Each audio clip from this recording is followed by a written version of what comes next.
So, Wallford, here's what that's called. And then you let that happen on the 24th. So we're clear on the timeline there. Yes, you guys are welcome to do perception checks. What are you guys looking for? Perception checkies. Perception checkies. And I have the loot for you as well. So, yeah. I'll get that going. I'm looking for mithril chainmail. What are the chances I can find that here? And a random goblin horde, pretty darn low, friend. Pretty darn low.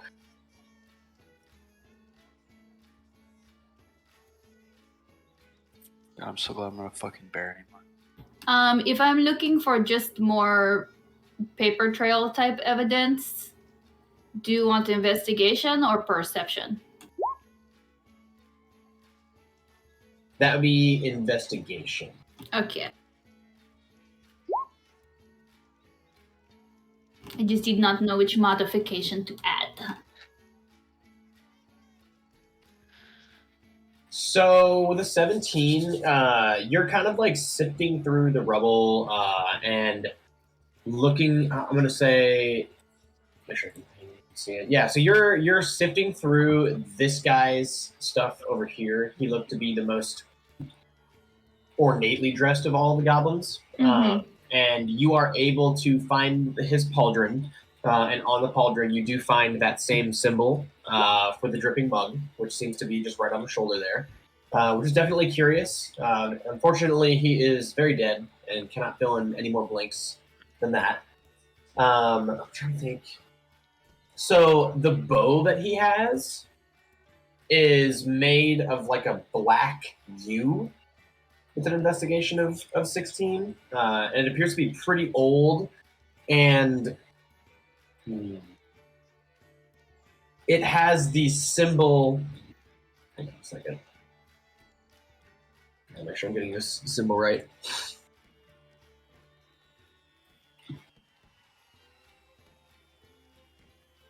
So it's got the symbol of like. I'm gonna have to post it in chat. 2 seconds.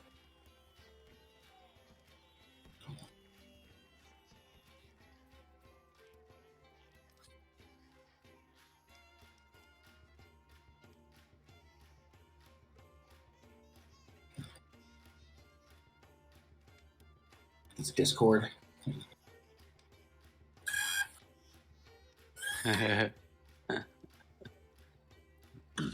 Just heard your computer spin up. Yeah, it's trying. Or the disc. Probably the disc.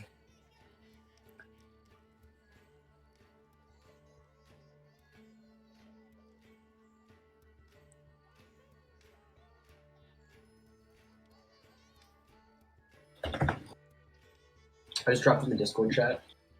In general, it's like a... As a whole, the party finds 1,500 GP and 2 barrels of gunpowder in this encampment. So they were fairly well bankrolled. You do find like a pile of spears that are a little bit too short for like human usage, but Fi, I think that many of them could be useful for you if you're looking for more spears. There doesn't appear to be any like chests or storage units around this place, although there are a number of flags that have been mounted on poles that have the same symbol as the one that you found on this more ornately dressed goblin. So, sorry guys, I'm not as together as I should be right now. All right. You're good. That sounds good. 1,500 is 250 each for anyone else not wanting to do the math. Yes.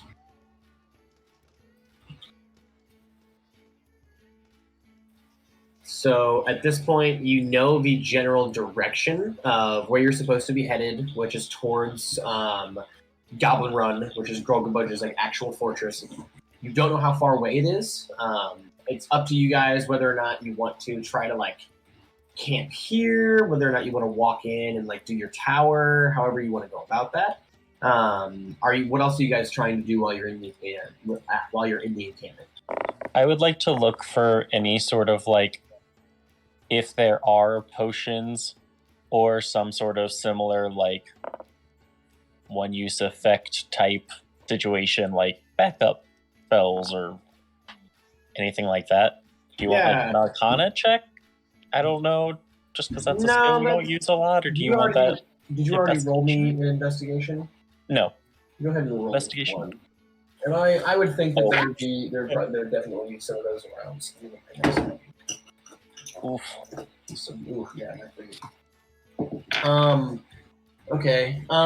You're pulling through crates and stuff, and I do think that you find a low level, like 2d4 plus 2 potion, just in one of the storage crates. But it doesn't look like, just based on what you're seeing as a whole, even with an 8, most of the storage crates around here are filled with things like food and lumber and that sort of thing.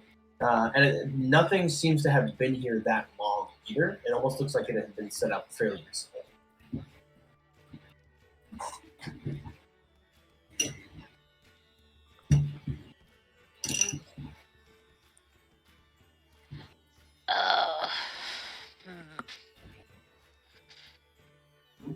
I'm gonna roll to see if Batty put something together that Margot put together.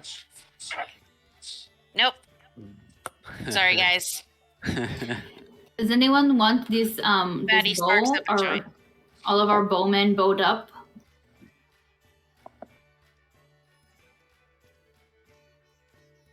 I'm good. Okay. Ooh, you know what? I am so sorry, Cowpill.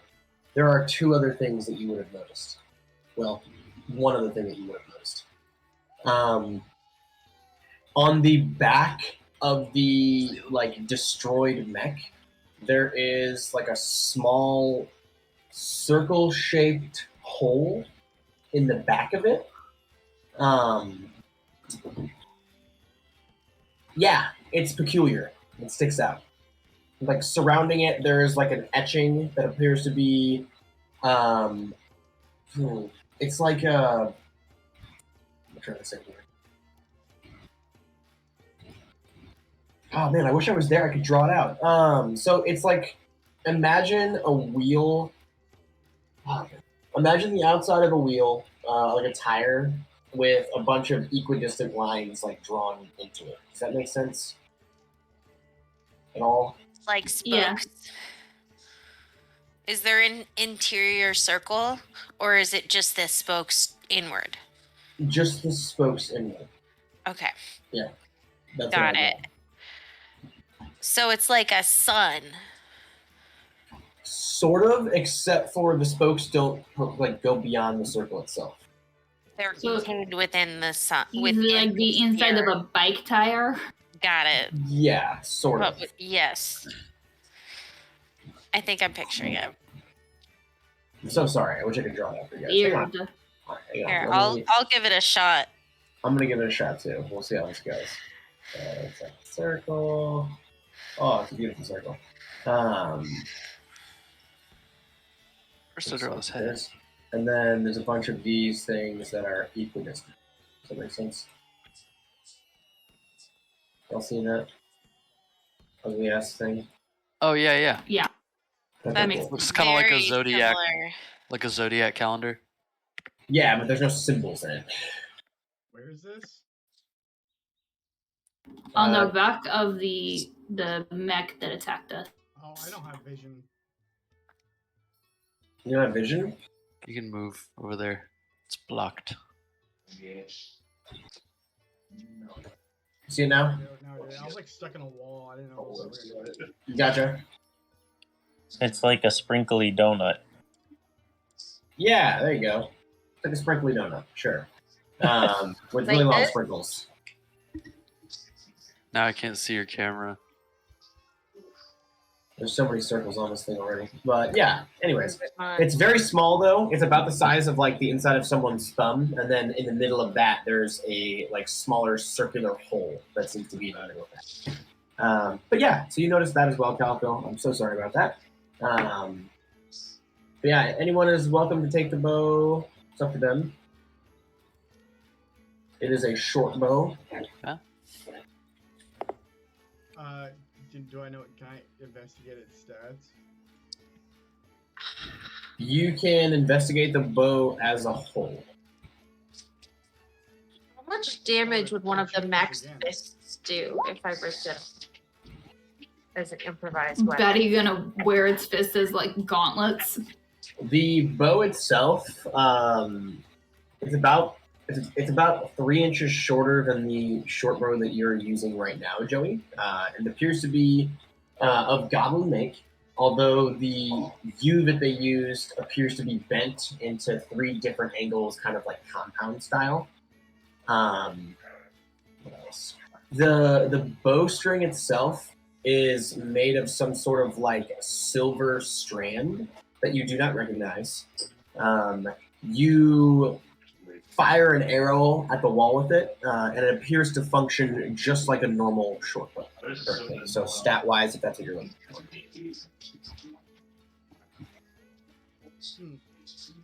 Okay, I'll take it. Okay. And then you can just, it's for right now, you can call it Goblin U-bow. Or short bow, whichever is easier to remember.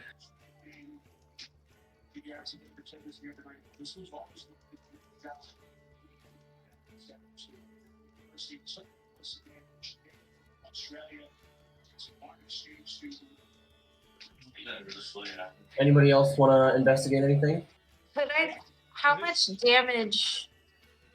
Sorry, go ahead. No, you can go. How much damage would one of these mech fists do if I detached it and used it as an improvised weapon?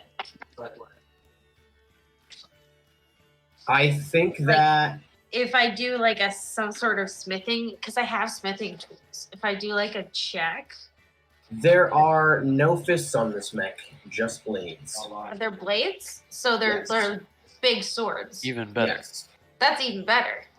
You may detach them. They are extremely heavy, so they're going to be cumbersome, and I think that they would probably function like a greatsword, if anything. But the stats on them would just be like regular greatswords. Fairgrim, do you want some spares? You want some spares? I've got to spare. You've got to spare. Okay. Got to I'll spare just already. It's possessed, but I'm gonna take one because I want to hang it up in our apartment. Because I think it's a cool mech arm. And we're trying to cultivate steampunk vibes. Okay. I am going to take that goblin's pauldron as a trophy. Okay. And just like put it on my belt like a belt buckle. So you're going. It's on my hip. Yeah. So you're going to detach it. If possible. Okay. Roll me for. Roll me for strength. 16 flat. 16 flat. Okay. With great effort, you are able to like pull that part of the pauldron loose, and when you do, you notice that there is like a strange, like black netted, almost leather attached to it, and it appears to have been pretty hard to tear through in the first place. It almost looks like weird. black Some kind of moss, strange armor. but like the moss has been woven into a leather or like a fabric. Weird. Fi, you want a sample of this weird black goof?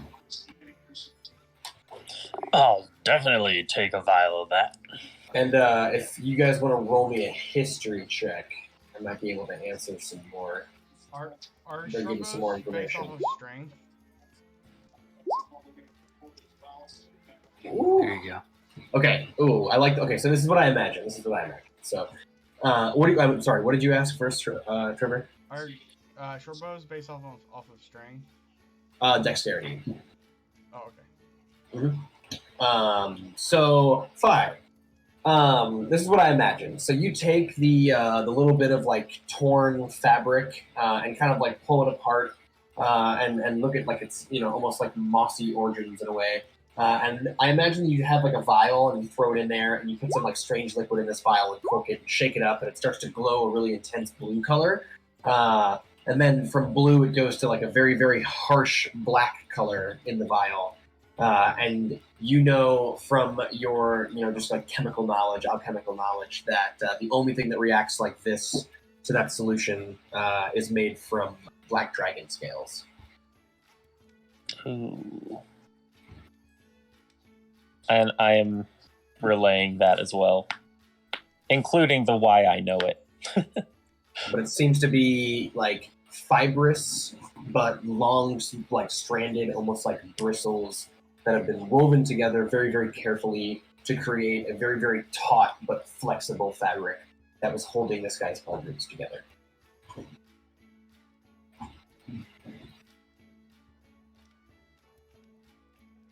Right. Where in the fuck did they get black dragon scales?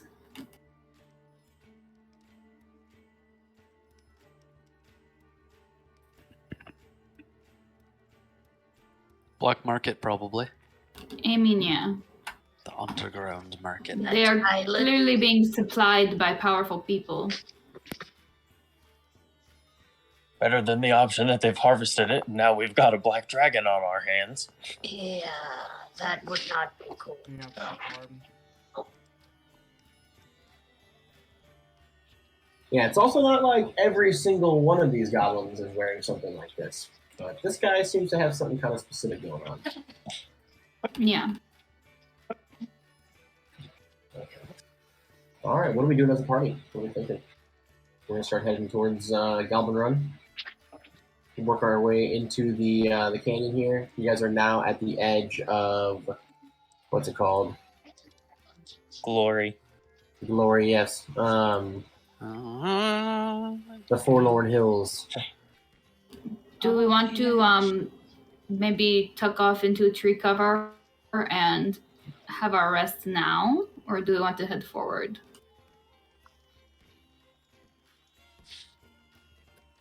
I feel like we should at least get off the road if we want to rest.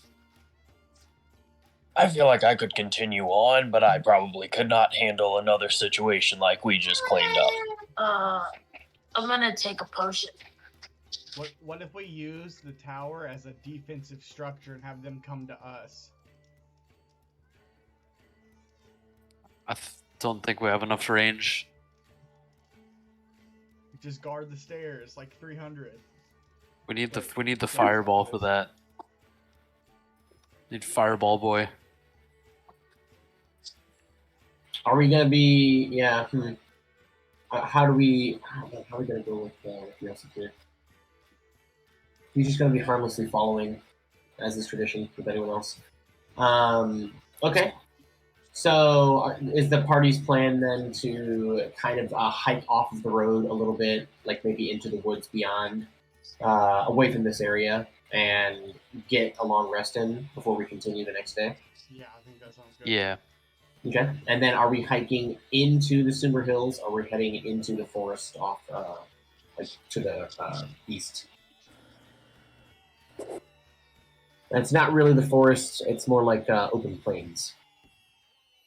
So there's that to consider as well. Whatever works. Yeah, wherever I think we're going to get the best Cover. geological cover. I don't know if we can do a survival check or something for that. I'll do If you're survival. doing geological cover, it would be into Somber Hills or the Forlorn Hills themselves. The land out to the east of you guys is like open plain, and it appears to be like, I mean, you could see miles at a time, so you guys would stick out like a sore thumb in a tower if you decided to go out and do it that way. However, you could head into the hills themselves and nestle yourselves in between a few smaller buttes in hopes that nothing comes across your path. And you guys could just do that, a couple hundred yards or half a mile off the road. With a 21 Joey, I think that you would recognize all those things.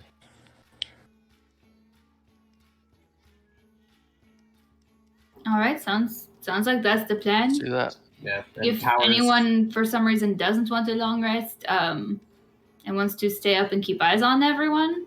That's what I was going to That ask. might be a good Are we idea. going to have a watchman or something to that effect? Ooh, Someone just... I desperately need sleep. I I can probably need take. sleep because I'm missing like 30 HP. I can take watch. I took some potions, so I will sit Okay. up and check on my plant and. Okay. Everyone, roll me survival first off. Besides you, Joey.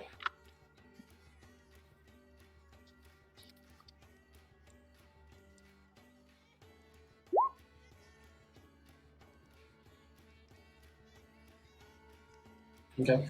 And then Batty, go ahead and roll me a perception check. Oh, Batty is so perceptive. 8. Okay. yes. Ooh. The 10 was for my survival. The party does get a full night of sleep without anything going completely awry. Batty, about 4 hours in, so sometime let's say sometime around 1 a.m., like fairly late at night. Okay. The wind picks up quite a bit and makes the tower itself just kind of sway back and forth very eerily. And there's almost like a fluttering sound in the wind when this happens. And it only occurs for about 10 seconds maybe. And then it's over as soon as it came, and you don't notice it again. But as far as wandering wolves or goblins running around the hills themselves, you don't see any of that. It seems to be a pretty Alright. quiet night overall. Cool. Okay, but yeah, the party wakes up, and you guys are in the Forlorn Hills at this point.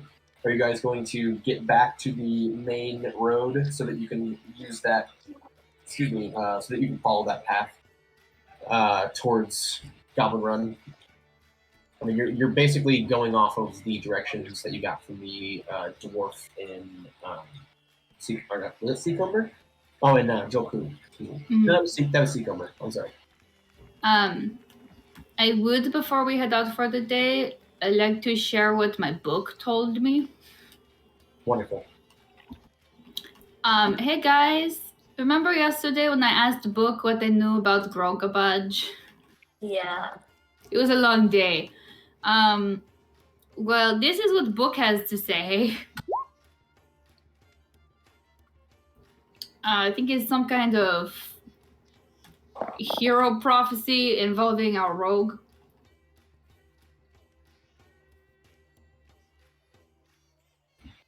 But I could be mistaken.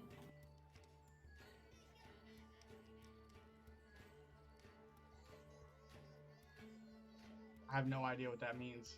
Are you gonna read it out loud to us? I can read it out loud. You don't have to actually read it out loud. You just have to do it Yeah. for Batty because Batty cannot read. As the DM who wrote it, I could also read it out loud if you don't You want can read it to them, Jacob. But But no, I do the thing where you run your finger along, like when you're reading to a kid. Yeah, no, I want to Yeah. hear Calico do it, so Same. I'm about it.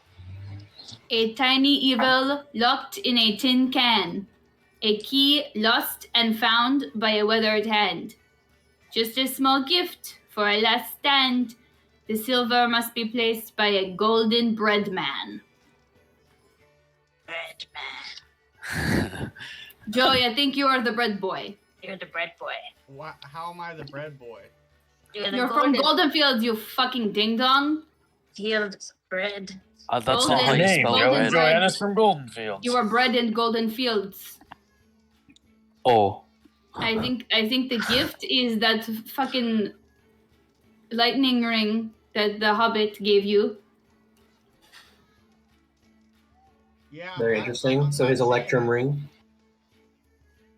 Is that about the same size as the hole in the mech? Is it? I don't know. I don't know. You guys aren't around the mech right now, are you?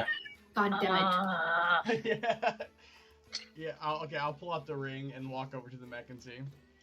No, we left. Yeah, no, you guys hiked into the Forlorn Hills, and you're currently Well, Fuck. we head corridor. back to the mech. Do.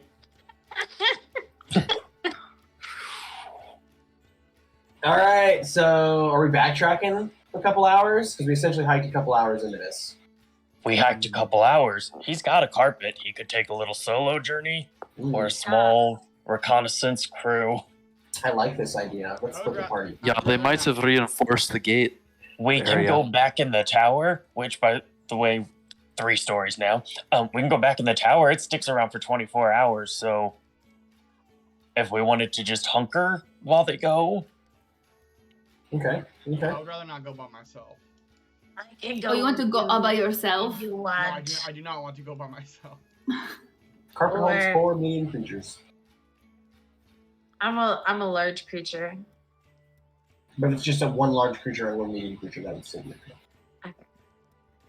But would more people rather go? Or I'm okay either way. I can go in case Joey needs help with things of wisdom and intelligence. No that's offense, Joey. probably better. I don't know what that's supposed to mean. He's beefy enough, and I can use a nap. You're field smart, not book smart. It's okay. I am field smart. I work Okay. in the field. Joey and Calathil, roll me survival checks again then. I'm gonna give you the arm to the mech. The Okay. sword. Yeah. The great sword is a cumbersome item. Can you put it on the carpet since it's just 2 medium creatures on it, though? Yeah, that should be fine. I just want to let people know that they're only a 3rd medium creature to fit on at that point. Just for him.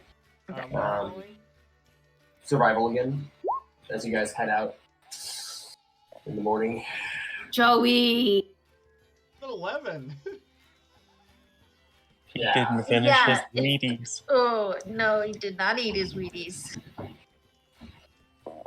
So,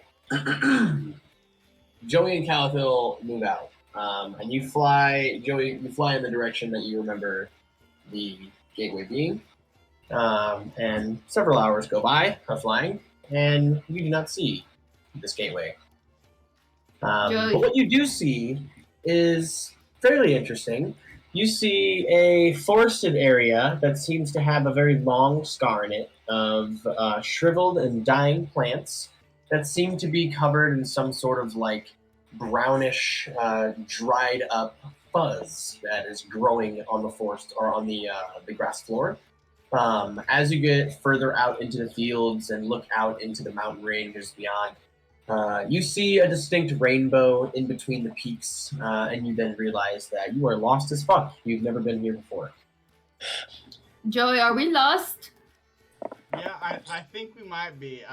I thought I knew this area a little bit better, so I kind of just winged it, you know? Okay.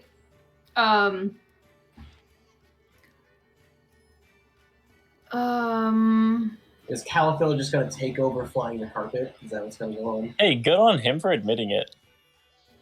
Yeah, good on you. True. So Yeah, I guess I'm trying to, would I know if we flew in a straight direction or if we've been meandering or generally like, oh, we headed, south and the sun's over there, so we need to Can I just go pull back up my that way. map? Can I pull up my map and do a history check to see if I can go through it easier? Or just like match what you can visually see with the landmarks. on the I map. was just going to tell you, okay, so since the sun hath just risen fairly recently, about 4 hours ago, you are flying, Calathil. The sun is pretty far off to your right side. Beyond the plains in front of you where you can see the peaks, the rolling plain hills have started to end, and you can see the very beginning of the outline of a very, very large forest. And the forest meets a river that is off to your right, and you can see that it's about 10 miles further to the mouth of this, or to like the side of this river where it enters this forest. That's what you can visually see right now. If you would like to roll me a history check with the map, I can probably give you a little more information. That's fine.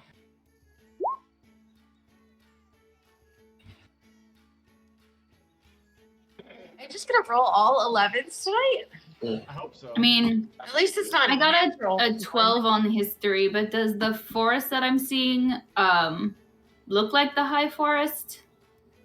Is there something I would have what did any you roll clue on- of? What did you roll on history? I rolled a 12. A 12? Okay. With an 11 and a 12, and because the High Forest is so fucking well known, yes, you guys are looking at the High Forest currently. It looks like you have gone a little bit too far north of what you were trying to do in the first place, and you ended up almost crossing the plains into the High Forest to the mouth of the Uncorn River. Okay, yeah. Calitil would be very annoyingly backseat driving, telling Joey to turn around and put the sun to like his opposite side or whatever. I do Cool. that then. Sun to the opposite side. Okay. You guys like turn the carpet around, and as you do, off to like the far right of you, almost behind you, you can see just the smallest bit of smoke rising up from the Forlorn Hills at your back as you make your way back south towards where you came from in the first place.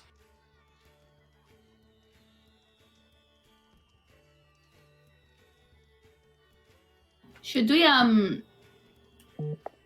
we should probably get back to the party and do something about that, right? Yeah, maybe we can go on our side quest another time so we can check this out. I want to know what the tiny evil is.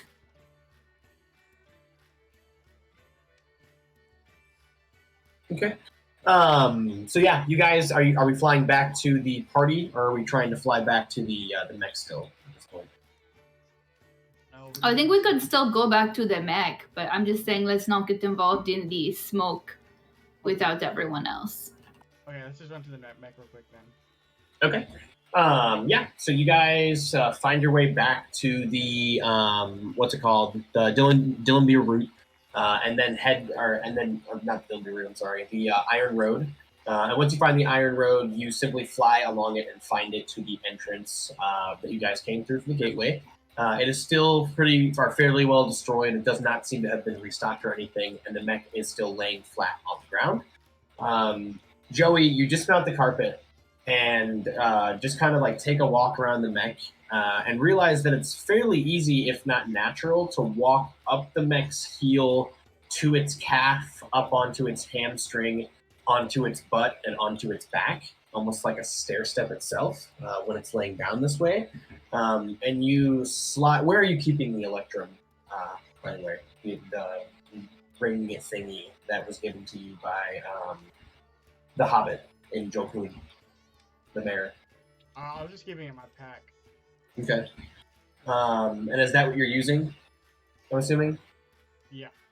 Okay. So you pull that out of your pack and like reach into it, and you go up to the back of the mech and start to like move the small ring. It's like I said, it's like a half-inch thick, so it's fairly wide for a ring, but it's not very large as far as like the circumference. But you hold it up towards that circle, and from a distance, it does look like a pretty good fit. And as you move towards it, it gets ripped out of your fingers and sucked down into that hole itself until you cannot see it anymore.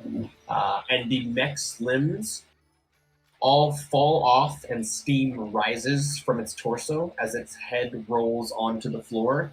The back of it opens up like two wide doors, and gleaming on the inside of it, constituting where its internal organs would be, you see a very large collection of around 10 pieces of feldspar.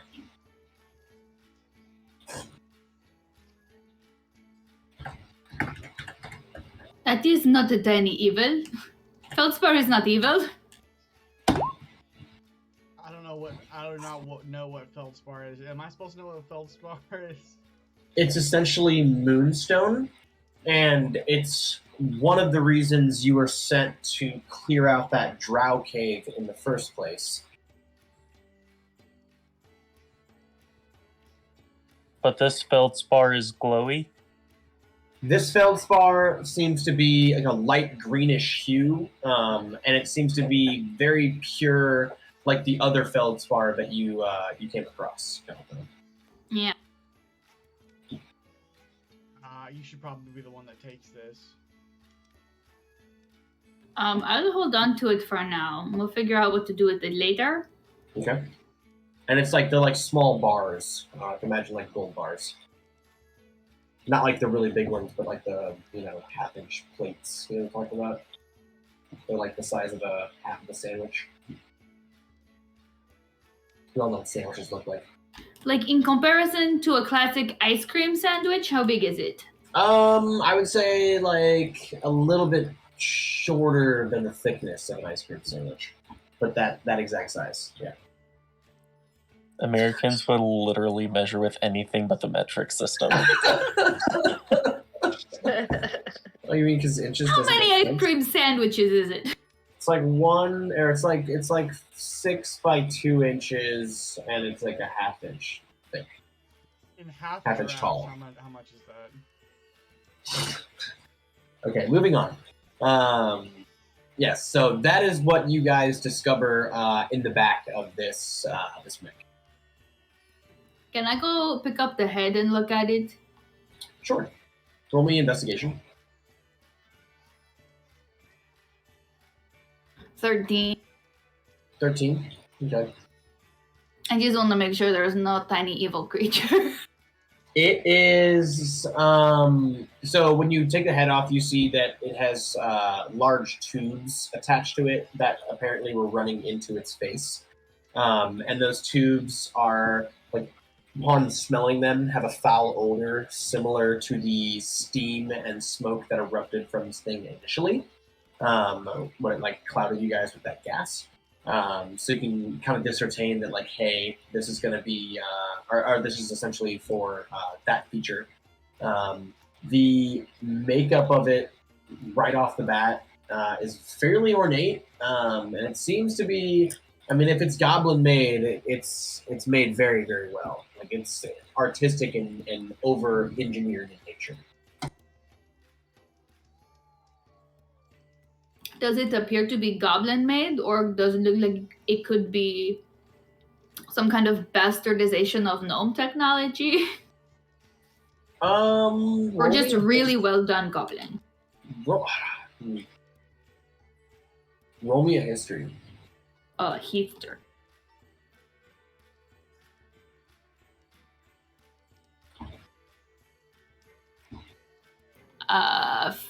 18. 18. Okay. It actually looks a little bit more dwarvish than anything.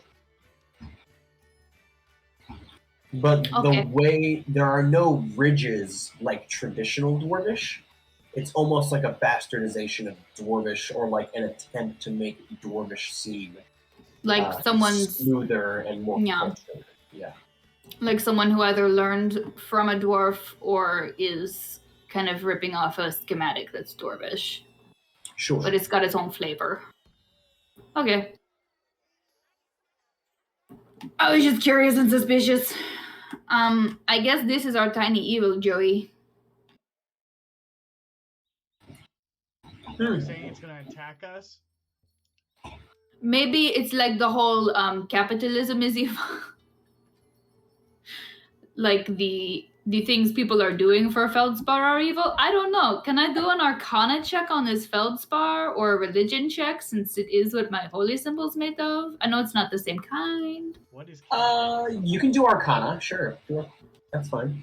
I mean, I know feldspar has like magical and spell component properties. I guess I'm just Right. maybe I can take it back to Faragrim and Faragrim can sniff it. Okay. Um, I think that's probably a better plan. yeah, I only got a 13. Okay. I'll have Arcana, Fairgrim give it a sniff. You sense what you would traditionally sense from a magical item like this, as far as magic is concerned. Nothing more, nothing less. She tries It smelling it, and it is- just smells like dirt. She says, "Gotta get the paladin's nose." Mm-hmm.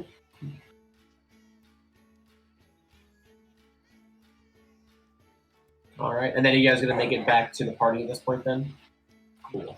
Joe, you think you can get us back, or do you want me to navigate? You can navigate. I just like flying this thing. It's a lot of fun. Oh, that's so innocent, Joey. Okay. Calitho, roll me a survival check. Oh no. He's so wholesome this week. Joey's always been wholesome. Yeah, except when he was murdering goblins and when he let that goblin go and he was like, "Tell your friends about me." 16. All he Jason doesn't- Statham he doesn't style. like some It's still the goblins. fear of gods. You tell them Joey Johannes did this. 16. That's pretty damn good. Okay. Yeah, within 45 minutes of flying, you make it to the party. It would have been a really, really easy day for you guys yesterday had you not gotten so lost. You do make it back, and the sun is already about to go down. The party, they have been gone for about 9 hours. So it's been a minute. How worried were you guys? Oh, my apologies. Can the rest of the party roll me a perception check? Everyone who is not Calico and Joey. Oh. Do you want me to roll one? I'm gonna go ahead and take a long rest while they're gone. Okay, that's fine. That's totally fine. And then, yeah, everyone else can roll the one. Great. Cool. Yeah, Batty takes a nap. Batty takes a sleep.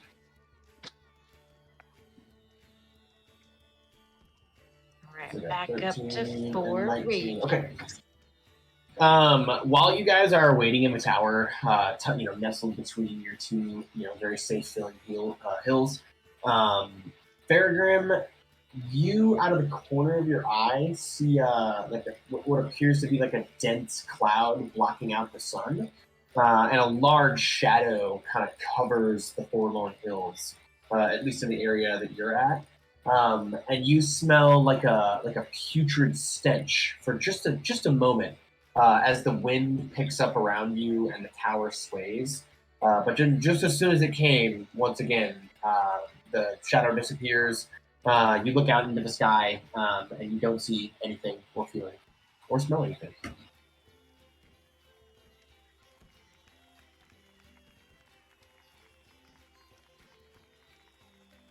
And once again, yeah, with a 19, you would hear something distinctly fluttering. Like a whooshing sound, that's constant. What was that? Anybody else hear that? See that? It would have just been fine with you at that point. Probably the wind. I don't know. Don't know what it was though. The rest of the party gets back. Batty, you can go ahead and take all of your HP and everything. Let's see here. I'm assuming the party is going to now continue down the remainder of this path, or get back to the path Sure. and take it towards your destination. Yep. Okay. Yeah. You do not hike for very long. Oh darn! I don't know if I have a night mode for this map. Shoot. Why'd you get that boost? We're just gonna have to pretend like it's nighttime for this map, guys. Apologies. All Cool. good. Yeah. Use So- our imagination in Yeah. D&D. Yeah, imagination, guys. Heck yeah. So yeah, you guys hike for maybe another hour or so down this path.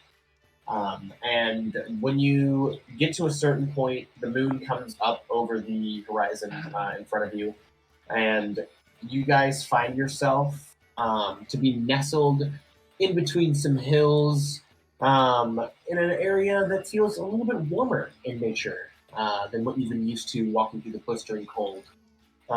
There are grass, shrubs, and small trees around you, birds chirping. There seems to be almost like a steam rolling off of some of the small ponds nestled amongst the area that you're in. And it's altogether a very different environment than you were hiking through in the first place. a staunch contrast. But if everybody wants to roll me, let's just do perception checks. If everyone just wants to roll me perception again, that's fine, and I'll see what more information I can give you.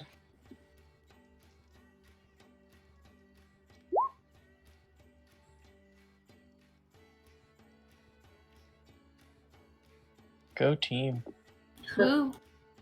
I would have told the rest of the party when we got back about the fire and smoke and all that stuff too. Okay.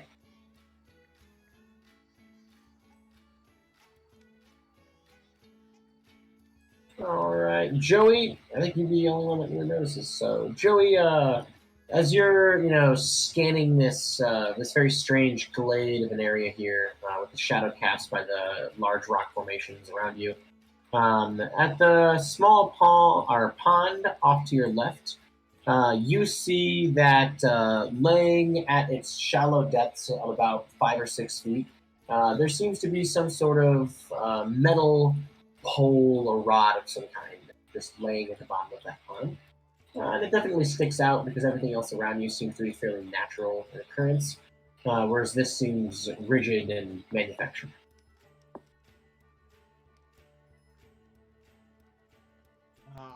Hey guys, do you see that rod over there? That looks strangely out of place. Do you want to go check that out? Let's do it. Yosef, can you... Oh, wait. Yosef is not here. Hold on a second. I gotta check it out to make sure everybody has sight. Did everybody see okay? Yeah. Mhm. Alright, cool. I just want to make sure. For whatever reason... Oh, it's right. This is not long on. Alright, never mind. Okay, yeah. What does the party want to do about this? I'll go over and help investigate, It's not a bad idea. but I don't think I'm gonna be able to snatch it for you. So you guys are gonna go over to the pond itself and look Okay. around the pond, or I'll trigger any traps. Do you need? I can spell traps. So I can mage hand. Oh, mage hand might be a good idea. Caltho, are you just walking up to the edge of the pond? Yeah. Okay. Yeah. No, you Fuck can it. smell bad traps. That's dope. You do not. What? I gotta look up danger sense real quick. Damn it! That sucks. Okay. It doesn't though. This is what features are for. uncanny sense of when things aren't as they should be. It gives me an Yeah. Caltho, when you walk up to the side of it, nothing happens. You do see that there is a rod laying in the bottom of it. But yeah, Batty, you do just have a really weird feeling about Caltho just walking up to this strange. Be careful. Something doesn't smell right over there. Maybe don't use actual fingers to grab the thing. Duly noted, Batty. I was not planning on touching this shit. Okay. Just check it. Oh yeah. I've been burned Right, before. Literally. If I or someone has mage hand, that might be a good idea, but I have no intention of just grabbing it. I put on my little clean glove and I cast mage hand, which looks like my little clean glove. And I'm gonna walk on over there with my mage hand fingers. I will walk carefully over as well. And I guess, yeah, if nothing's triggering, I will just keep walking into the water with my mage hand.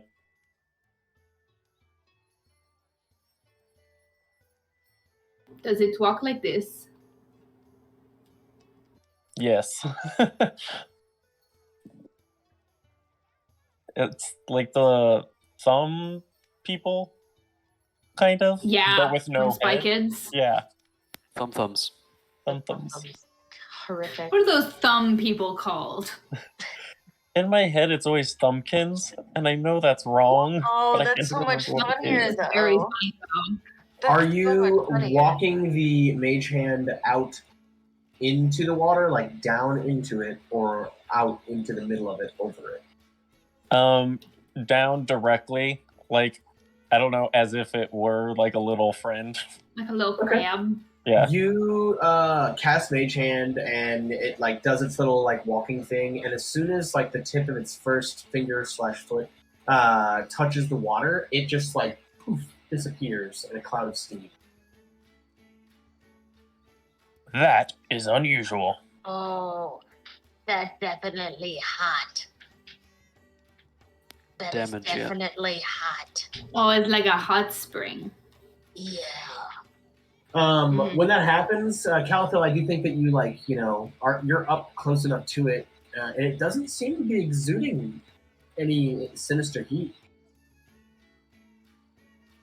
Okay. So I have 2 of these elemental water motes. Modes of elemental water. Yeah. Can I try to plop one of those in it like a bath bomb? Just see what happens. Merch You can get it back out. bath bombs, little wisps. Yeah, I gave you a description for those, didn't I?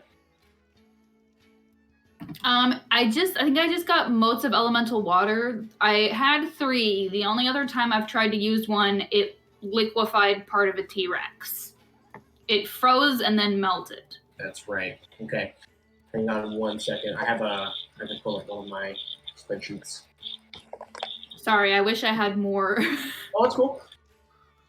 But I kinda like the mystery. Here we go.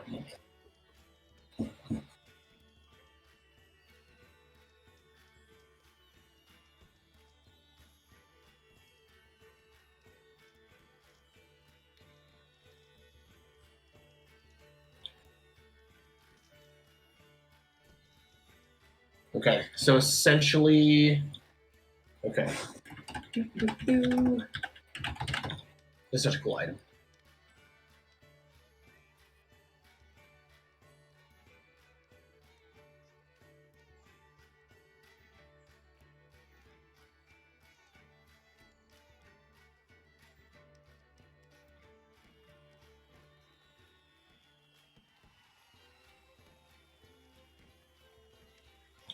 Got it. I couldn't tell if you guys were frozen or just really still, and it was really stressing me out. Sorry. I'm reading through this to be absolutely sure. I know exactly what's going to happen. Okay.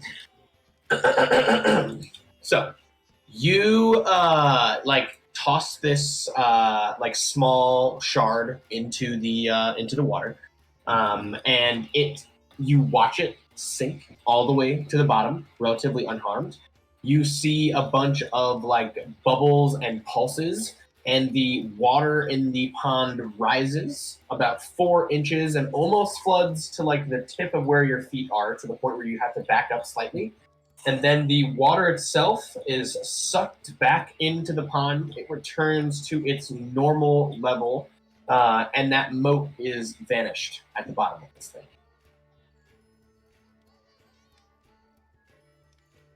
I am not a scientist, but that was weird, right? Can I do some sort of nature check to see if I can try to... Joe has an idea of what it might be? Roll me, instead of nature, roll me for...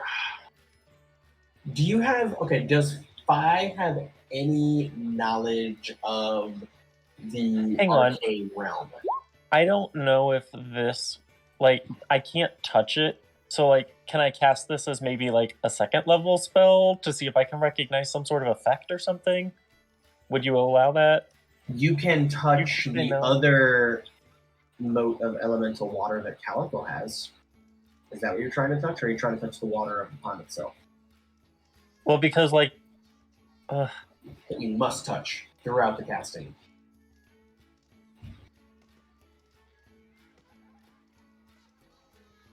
Can I pull the group? I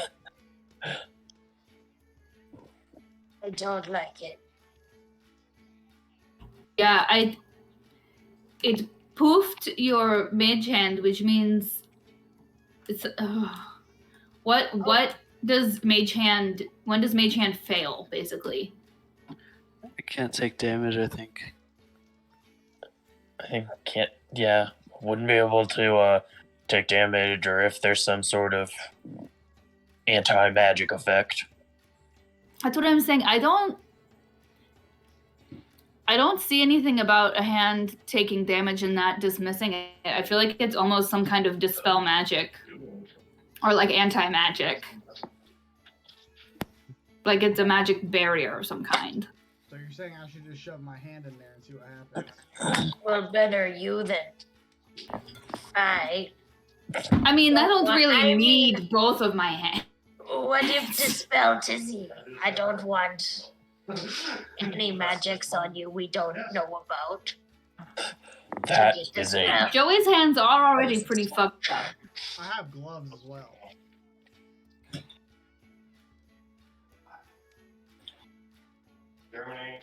Beargrim likes to touch magic things. Yeah, Grim, put a bear paw in it. Faragrum, sniff the don't water. I don't have bear paws anymore. I'm gonna sniff the water and see if it smells evil. Okay. You sniff the water, and it does not smell evil. Smells fine to me. Well, if it passes the sniff test,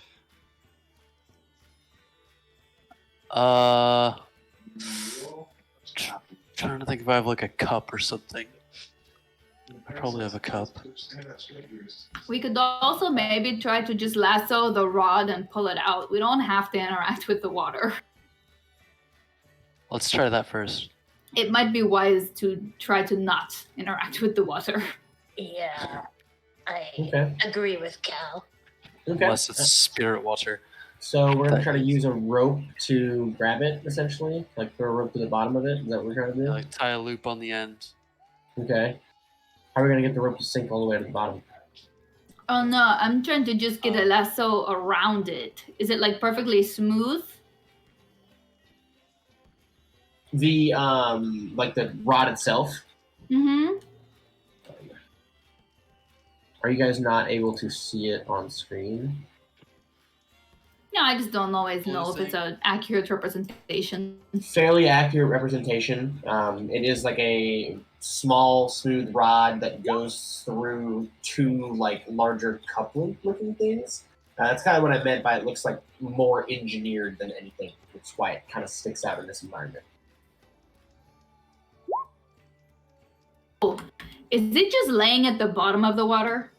Yep, it's just laying at the bottom of Okay. this shallow pond. I was under the impression it was sticking out of the water. No, That's no, my it is bad. that's my apologies too. Yeah, it is at the bottom. Then of I the don't know if the lasso thing would work. That's what I was wondering. I was like, how is this? Yeah, lasso that's what getting I to the meant. I bottom thought it of was the- like kind of fence post style and we could just No. hook it Sinker. and yank it. Oof, wow, that means I got well. But yes, it is all the way at the bottom of the pond, and we stipulated the pond is between 5 and 6 feet deep at its depth.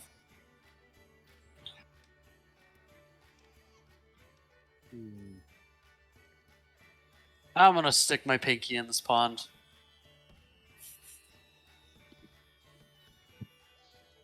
Yes, Faragrim.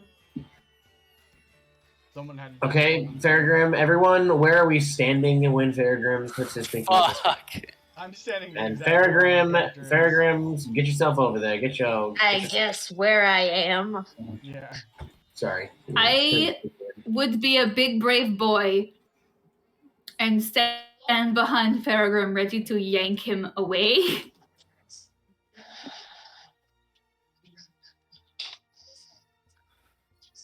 I don't know why this is so large. Okay.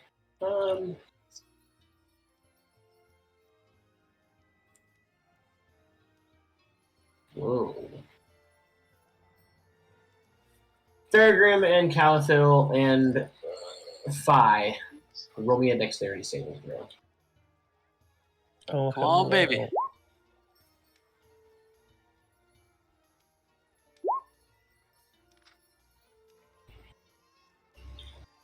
That's gonna be a dirty 20, baby. No. Okay, 14. And then what did you get, Calthil? I got 19 plus 1. Dirty 20. Okay, so Faragrim. The fuck is that? A new friend. Faragrim, you are going to get coiled up in a very, very large, like, vine structure that has shot out like tendrils from this pond and tried to wrap itself on everything in the closest vicinity. Phi and Calathil, you are able to get out of the way in time before you are completely grasped. However, with 14, it is not able to like incapacitate you, Faragrim, but you do feel the thorns in it rake your wrist. Go ahead and roll me a Constitution saving throw.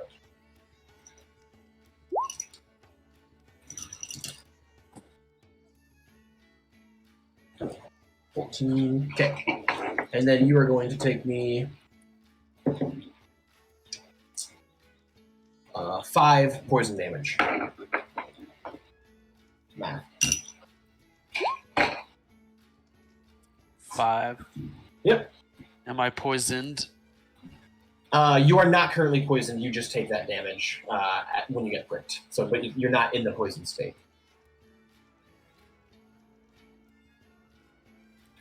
Okay.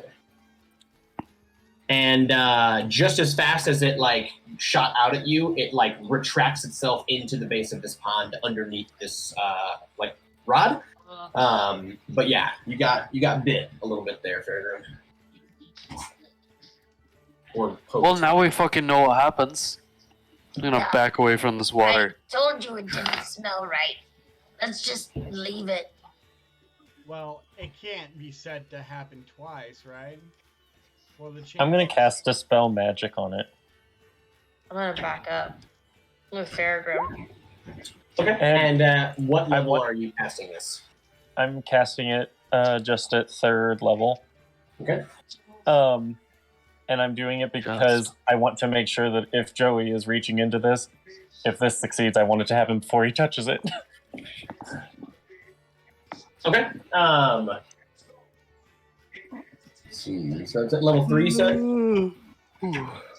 Yes. Okay. Yeah, you cast Dispel Magic on this as Joey is reaching in, and Joey, when your fingers make contact with the water, nothing happens. Yay. Are you going to be going into this pond all the way at this point to try to retrieve this thing? Okay. I am. My curiosity has been piqued. Is that cool? Yeah, you like wade in as the water is like not that deep in the first place, and stick your head underwater and go down to the bottom of this this pond, and you come back out with the rod that was laying at the bottom of it. Yeah. Take away its coloring now. Well, hopefully this thing is was worth all the trouble we just went through. So the rod itself, when you get it out of the water, it does have like a small bit of rust that has built up on it over some like small amount of time. There appear to be a number of like multicolored gems that have been kind of fixed into certain portions of it, like along the couplings themselves. I think It looks like a rocket. It looks like a sonic screwdriver.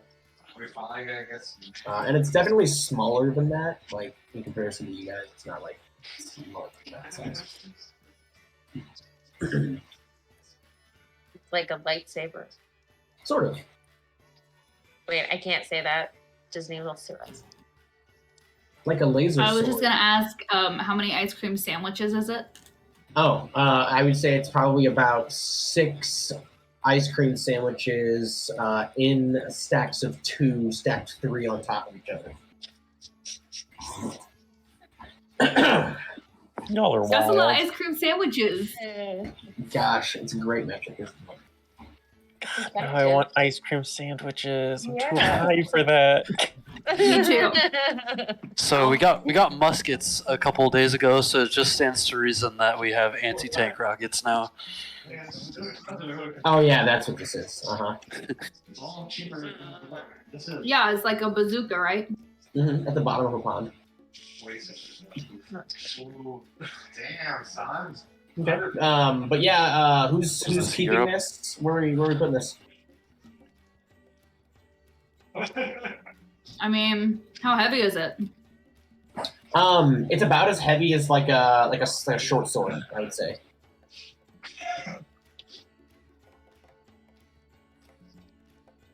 I mean, I'll carry it if no one else wants to. I was gonna investigate what to do.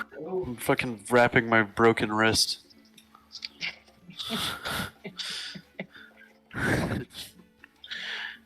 Oopsie doopsie. Okay. Cool. So yeah, the party has this. You guys have this thing now. Not really sure. Oh, what can I do for. like a history check on it and see if I know what it is? Sure. Roll me history. Come on, baby. Just for shit. 18. Oh. 18. Okay. Or like, Maybe because Providence. of all his You don't have to give me everything. guard shit. With all of your history knowledge, you don't recognize this. Oh, damn.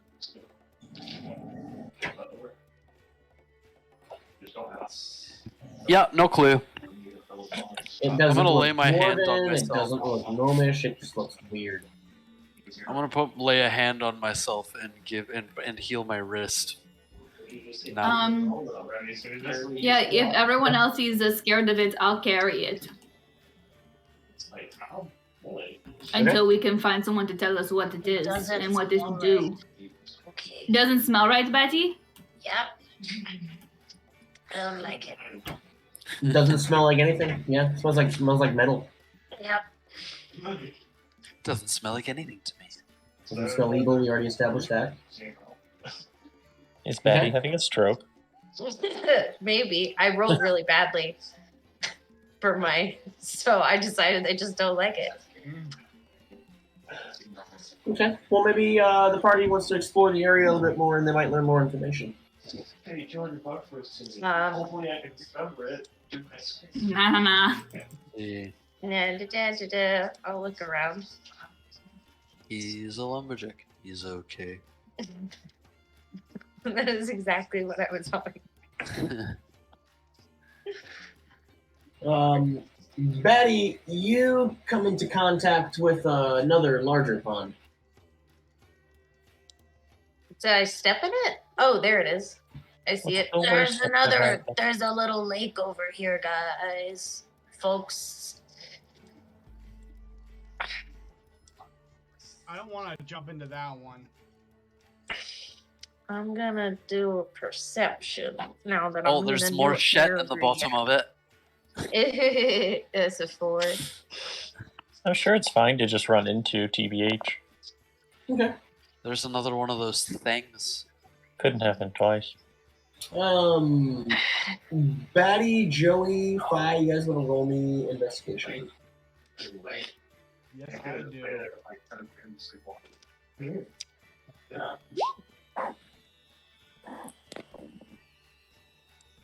Wolf. Okay, it's pretty good for Batty. Yeah. What we got, Fi? Investigation. Oops. Mm. Hey! Ew. That's what I was hoping would happen. Okay, so you walk over to assess the situation, and in the bottom of this pond, yes, you do see that there is another one of these rods, and attached to the base of this rod, you see a fairly large chain, and attached to this chain, you see an even larger stone that seems to be tethering this rod to the bottom of this rod. I can pull that up on screen. Lovely. At the edge of the pond, the nat 20, you notice that there are quite a bit of footprints, and like those footprints have sank pretty far into the mud around the pond itself, almost like whatever made them was carrying something fairly heavy. The feet that made them are fairly small, almost matching in size to your own, Clyde, and I think that you would recognize them to be of goblin origin.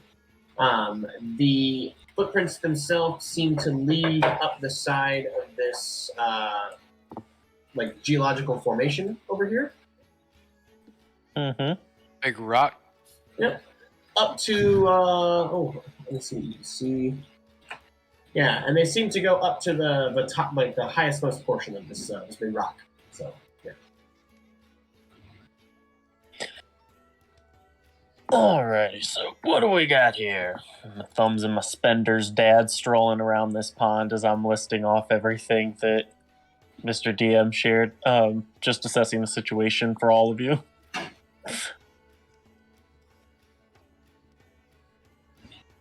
Wow, Fag, that's really astute of you. Thank you. I'm folding my little reading glasses and put them away. Wonderful. Do you think that tree just fell over? Still got all its leaves on it. I mean, what? Do you think it fell over recently? Looks like something pretty big knocked it over, huh? I say mocking Caliber.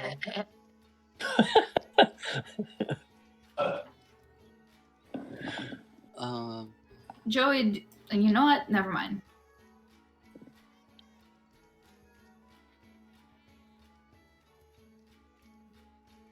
Can we do like a nature check about the tree? Sure. Faragrim denotes that this tree has died of natural causes. Of what? Oh, Natural natural causes. causes? It toppled recently and seems to have been struck by lightning. Ach so. Maybe we should have Yosef speak to it just in case. Yosef's dead. Yosef tries to speak to it and it is dead, so it cannot speak back. I'm gonna say without someone to RP that, it would not work. But I do have new RP stuff from Joe for Speak with Plants, so those situations should be a little more interesting now. Tight. Shout out, Joe. Thank you. We can make him waste a slot on his spell slot. So when he comes back, he has to do one less fireball. Have him cast it at maximum level. Yes. That feels illegal. Yeah, I'm gonna cast Speak with Plants at a 4th level. Well, it's a very smart tree. It's still dead. Also I true. think honestly it would just Mystery. be more plants, which would be debilitating and psychological torment. You just hear all the leaves All and of the grass leaves, screaming. every blade of We grass. also have Speak with Dead, because can you combo ritual cast Speak with Dead and Speak with Plants to Speak with Dead plants? Like having a seance. This is shenanigans for sure. Okay. We're stalling because we don't know what to do. Yeah, no, I was I can just tell. looking I for can time tell. Yeah. until someone comes up with a plan. We're gonna try to touch this water. I'll No. try to cast Dispel Magic on the water again, and I'm going to cast it at the same spell level. Okay. You cast Dispel Water on this pond, and nothing happens. Or nothing appears to happen. Nothing interesting happens. Okay, who's gonna poke it? Yeah. Stand I'll back, go poke it. and I can throw a spear at it. If I mean, it I don't- backs up. I guess I don't know. It didn't work, so If I'm feeling a little cocky after last time. yeah. Everybody Bummer. back up. Okay. Bye. You like put one foot into it, and nothing happens. Ooh, Zuli Mama. Okay. Zoobity wop. I can. So is this chain long enough for me to be able to get the rod and like come up out of the water? It And is. even though it's still attached, I can be holding the rod? Is it That long is- enough for that? That is correct. You can get the rod to about the edge of the water with the chain. Okay. I would like to go down and get it and come back up and hold it. Okay, you do that. But I'll need some help if we're gonna tug this out or do something more. I will lend my strength. Yeah, say Betty Smash. Okay, I got it. Okay. Fi, Batty, and Joey roll me strength check. My specialty. Nice. I feel like you guys are pulling and I'm just like dangling Finally. in between. Oh. Something I'm fucking competent at. 18, ooh, that's 6, and a 9. Okay. With the 3 combined strength, you are not able to pull this stone out of this pond. You are able to move the rod about an inch and scoop the stone in the bottom of it, but you are not able to actually pull it out. We might need more So, help. solid bit Well- of work, folks. We know that it's the same thing, so we can always come back and get it if it's important. Or we can just throw more backs into it. All right. Can are we trying to pull the whole thing out, or can someone try to hack at the chain to break the chain? Interesting. Okay. Might be easier than pulling a giant boulder out of the water. Okay, I'll use one of my throwaway weapons. Well, do we want to break the chain? I would Oh, it assume doesn't so. matter. I think the chain is just to hold it down under the water. It's more difficult for thieves. It's doing a good job. Yeah. Alright, I'm gonna roll to hit this chain with one of my throwaway spears.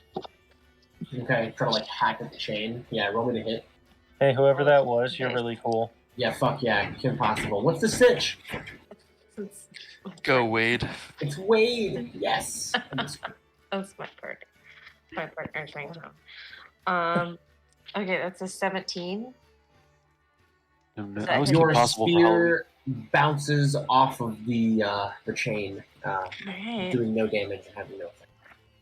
At least it didn't break the spear. Alright, you guys want me to keep hacking at it or try something else or Do I notice anything now that Let's I'm pull it closer again. to it? Can I roll again? You guys want to roll another brute strength with all 5 of you? 4 of You you? can just conga line and pull it. Okay, everyone roll me a brute strength. Heave. Heave. Here. I know it doesn't do anything mechanically, but my mage hand is also tugging. All right, we got it. Okay. Everyone is busting their ass trying to pull this thing out of the pond, and finally Batty comes behind Caliphil and grabs all like 4 of you guys like by the waist with their long arms and just like yanks. And instead of pulling the actual like ball and chain, wow, I did not even make that reference. Instead of pulling the actual like weight and chain out of the pond, there is a snapping sound, and the rod releases above water with the chain and ball still at the bottom of the pond. And impales all of us in the line like a kebab and does 60 million piercing damage. Stop Yes. getting my ideas. We were afraid of How Goblin dare you. Rod. But you are able Yay. to then get this rod out of that pond as well. Alright, I'll you carry have this a one. weird metal stick. It's useless as a weapon. I don't know why you want it. Okay. I have a feeling Peregrine. we'll need these. Peregrine, you take the second one. Wonderful. I'm gonna put it in my inventory as Panzerfaust. Panzerfaust. Panzerfaust 3. That's the picture, the rocket launcher I posted in the Discord. Yeah, it's not bad. Okay, I'll just put a weird stick I put pond rod. Andrade, I'm gonna do that. Okay. All right. Foreign rod. That sounds hot. Pod reminds me of Pod the Rod. Let's follow the footsteps. This is pod racing. All right. Yeah, that sounds like a good idea. Okay, cool. Everybody, go ahead and just roll me an athletics check then, if we're gonna follow those footsteps all the way up. Oof. Can do. Farragrim doesn't know his dad's a climber, but he did it really well. Not now. Oh, 5. I just Everyone- tumbled back down. Yeah. Calathil, you are only Just let able me to carry make you. it to the third level over here. Just like the third portion. But you cannot seem to clamber your way up the last of the steep portion of it. Fi, you unfortunately slip and fall off of the first portion, and you are I'll going go to take down and get 5. 3 bludgeoning damage as you land and sprain your ankle. Okay. Oh, I'll roll down. I'll get him and Yeah. put him in the little baby Feorn. I was imagining Fi just goes, oh, whoops, and then like Non-natural 21. backwards somersaults. Like, Bye, So- Boogity. A 21 to go down and get him. Betty runs down and scoops Fi up and throws him over their shoulder and runs back up to the top of the excuse me, the geological formation. Is everyone going up there? Let's go, little buddy. Thanks. Joey, how far did Joey make it up? You made it all the way up there. Like, all Do the you way need up a the way small up? healing potion? No, I'm Just- good. yeah. Okay. Calathil is the only one that did not make it all the way up. She did get stranded on our third level there. So it is not enough for you to see what is at the very top because of how high it is, but Joey, Farragrim, Fi, and Batty, since Fi was carried up at this point, you guys see that there is a stone altar of some kind, or a stone block that has been carved into the side of this formation. It has a very, very smooth top. It is not level. It is like slightly tilted, or it is not slightly. It's tilted in a very precarious direction, and is not Yeah, a perfect blue is square, bullshit. but it is very obviously handmade. And in the middle of it, there are 3 holes that appear to be long and deep slots that are in the middle of this table.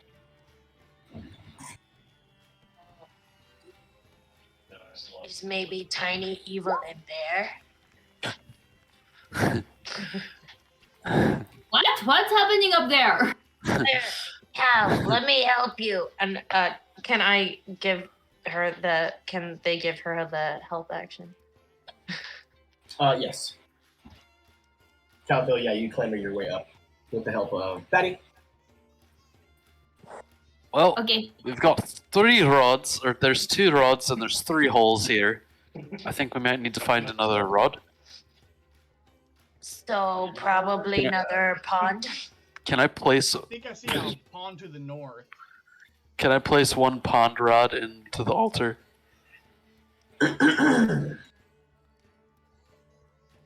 Is that a terrible idea? I don't like the way that Jacob cleared his throat when you Let's- said that. Like he was preparing for Farragrim, something. maybe we should investigate it first. Let's get the, Do I a think- Do we world need to religions figure- check. I don't learn my lesson. Hey, it moves things along. Yeah. Oh, I love the chaos of like I'm just gonna do it. Someone's got to make the decision. I mean, You I did do it. love Let's get chaos. all 3 rods first, just in case. So we can Too really late now. So we can Fucking- really fuck up. blow the I whole already thing did up. it. The Farragrim I did already Buddhist set it. rum that hole. Which hole are you sending it in, Farragrim? From west to east, 1, 2, or 3? Let's go with 1. Number 1. Number 1. Okay. Hole number 1. Okay. Hey yo. You slide that rod right on into hole number 1. And nothing happens. Sick. All right. Nothing bad happened, evidently. Can I do Yes. an Nothing bad investigation happened, no. or an insights just to see if there seems to be any differentiation between the different holes, or do all the holes in all the rods appear to be the same? I'm glad you asked. Please roll me an investigation on the 2 rods that you have.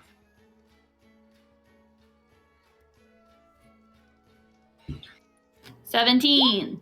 17. Okay. One of the rods that you have on the base of the post that seems to fit into the corresponding holes, there is a cone shape with a sharp point. And the rod that Farragrim slid into the slot, this is just fun semantics. The rod that Farragrim slid into the slot has more of a pyramid shape on its base.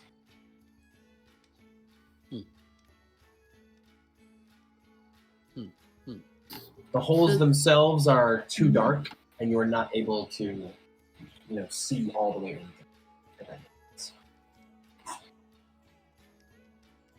Do you want to go find the other rod, or do we want to try moving this one around and see if anything happens? I guess let's go get the third one. First. Okay. Alright. For the north. So athletic. Okay. And then are we going to try to find that third pond, or where are we going? Following I Joey. think so. I see one just right to the north. I was going to say, it should be in some of your eyesights at least. All right, and I will accept your guys' athletics at this point. You don't have to make another roll if you guys want to make your way over to that. May I please make another roll? Because I don't want to be falling Can I back just down. carry you? I just carry you. I'm Okay. good with that. I mean, That's fine. I can just be carpeting us back and forth, but I don't want to make us too lazy. Yeah, I'll take Batty's last roll to carry you back down. I gotta get my steps Thanks. in. Can move everybody else down too. Are you staying up there, Calico? I'm sorry, I didn't mean to drag you down. No, I'll go down. I'm just lazy. But I'll go down in case anything happens. There we go. Sweet. Okay. You guys make your way over to the last and smallest of the ponds that you've bucked with. And you see, just like you did last time, a rod sitting in the base of it. It's about 4 feet deep, the shallowest so far. I mean, I have one more Dispel Magic in me, so yeah, breaking out the iodine tablets again. Okay. You're an angel, Fi. Purified. You drip your little iodine tabs into the water, and nothing happens. Nothing interesting occurs. Alright, I guess I'll get it. And I'll step forward and grab the stick. Okay. Go ahead and roll me a wisdom saving throw as your fingers enter the water. Wisdom. Alright, that's a minus 3. So that's a 12.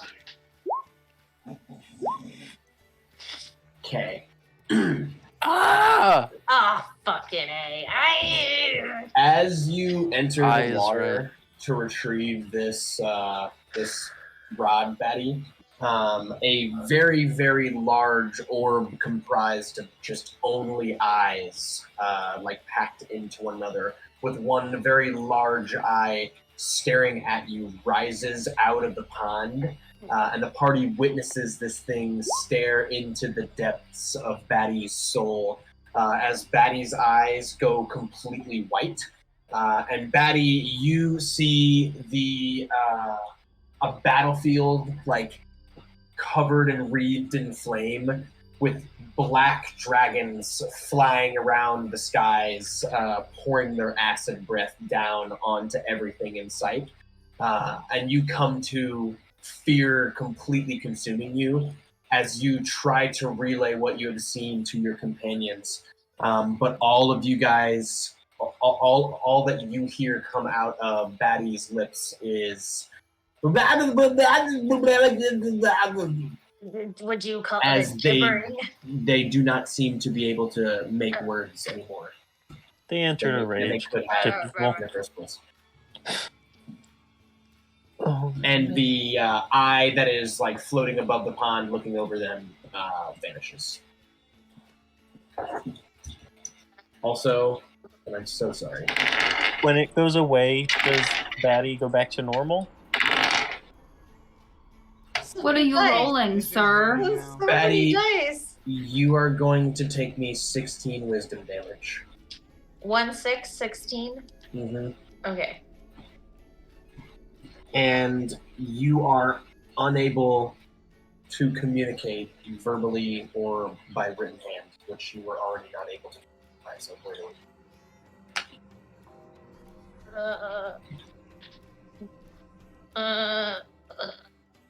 I think they just start like shaking uncontrollably.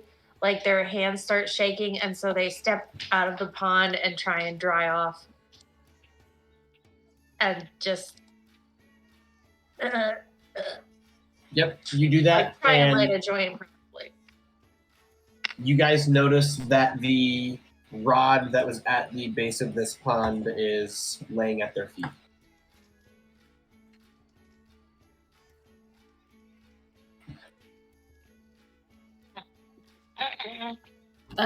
Betty, are you okay? Can I do some sort of medicine check? Sure. Or You can roll me for medicine check. That's fine. See what happens here. just 11. 11. Okay. You are not able to, I think, help lessen any of these effects that Batty is feeling, but you are able to diagnose it as similar to something like shell shock.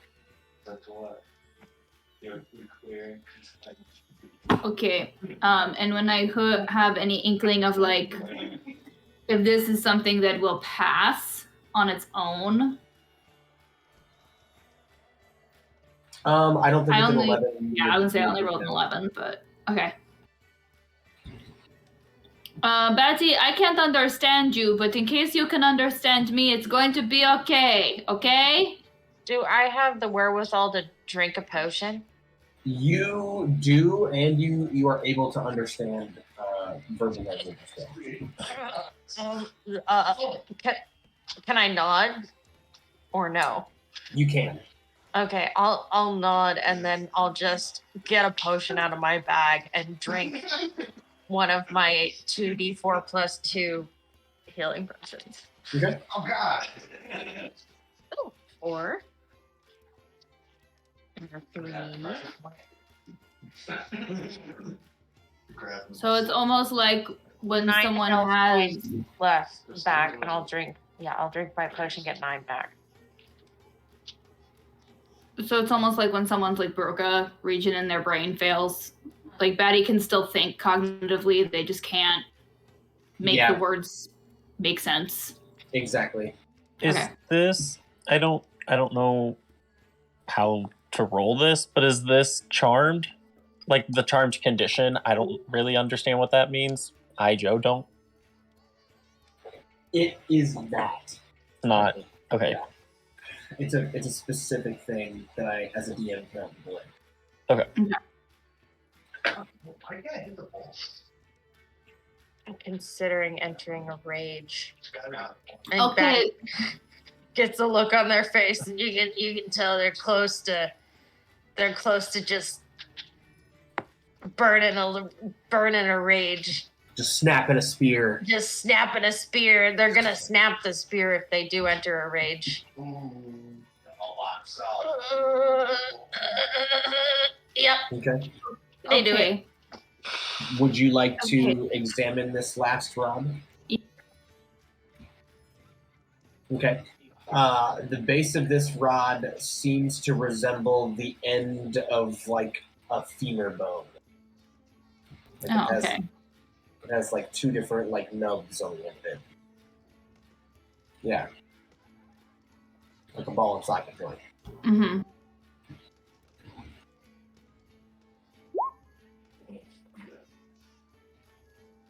Oh no. Cal's just doing little arm circles on Batty, telling them it's gonna be okay. Okay. I think do they're we want just to know breaking what their happens? spear into smaller and smaller pieces. It's like a pile of spear in front of them. Okay. Oh, I'm gonna pick up the rod. So you got 2 rods now, Farragum? Yes. Okay. Are you going to take them up to the top? And then, Caliphil, are you bringing the 3rd rod up there? Okay, Yeah. so- Sounds Okay. like that's what we're doing. Okay. We'll Go see ahead what and roll me athletic checks. Boom. Can we be going up there with them? 14. 14. Okay. Yep. You guys make it up there without any issues. Okay. And yeah, how are you going to be? I'm gonna investigate the pedestal. Well, it didn't do very good, but I wanted to see what shapes were there. You there are are any unable to denotation. see all the way to the bottom of the holes in the pedestal.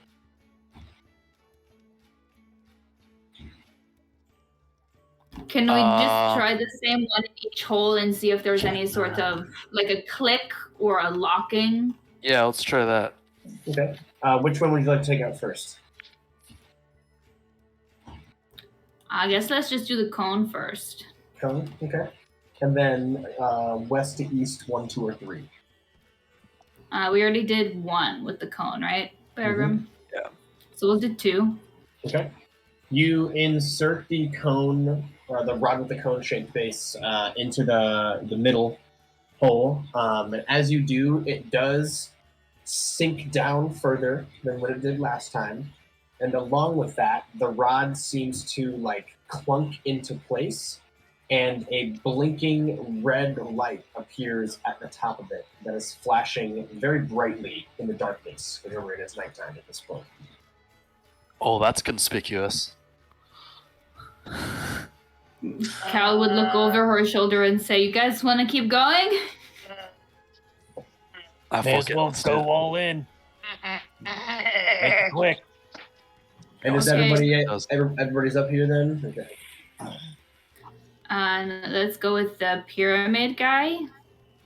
Okay. And then west to east, 1, 1, or 3. Let's try 1. Okay. You slide it into 1. There is a clunk sound, and and the top of this one also begins to flash a red light at the same time as the second one. And I assume you're Okay, going to be putting guys. the last one in, potentially? Be ready. Everybody, yeah? To be clear, Batty is on the lower level. Oh, Batty didn't even come up. No. I think I gave Fi a boost, but stayed down. They're freaked out. That makes sense. Okay, let's rip it off like a band-aid, get it over with, right? We're Let's at put now. the femur bone in slot number 3. Pat? Okay. You slide it on down in there, and it also begins to blink with a red flashing light.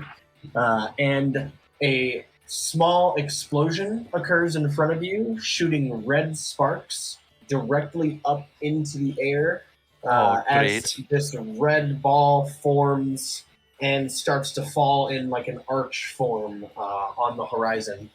Like a flare? That is a flare. Very similar, yeah. You guys in the distance begin to hear a fluttering sound and the sound of like distant voices. Everyone roll me a dexterity saving throw. No. Probably nothing. Oh no. Oh no. Oh No, no, no, no, no, no, no. Or nar.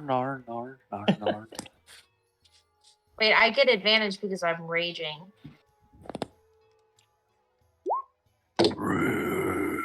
Nope, not any better. Rage. Patty's Okay. on a separate level too, though. That's Um, true. Faragrim and Joey, you guys are able to leap to the second level, away from the initial explosion. It explodes in what seems to be this like blue powdered mist that lands all over the top of you, Batty, as it rolls down the side of this thing. Calathil, Phi, and Batty, roll me a wisdom save. Oh.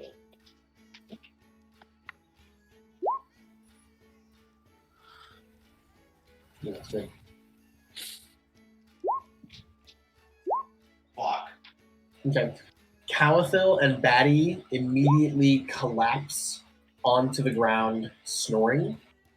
Phi, you do not, but you feel like the overwhelming sensation like you need to go to sleep right now. And Joey and Faragrim, Batty would also be falling asleep. You would see Batty collapse and fall asleep in front of you. Joey and Faragrim, go ahead and roll me another dexterity saving. Oh. Yeah. I'll allow it. Okay. Another explosion occurs right in front of you, right next to where Batty is, and you guys have to leap down to the lower level once again. Phi, you witness this happen, and the same steam like pours down the side of this thing. A very large shadow covers the the rocks, the geological formation above you guys, and you guys hear the muffled sound of like ropes and lines of something above you and something coming down at you when you hear, "What's that racket? Who's it calling for the ship? What are we gonna do now? Look at all these fussies." And one guy is going to roll down with a team of 5 at his back, right next to you, Joey and Faragrim. And there are going to be 6 goblins, very well armored around you, with chains and handcuffs and clubs in their hands. Go ahead and roll me strength saving throws as they attempt to subdue you guys onto the ground. Fuck.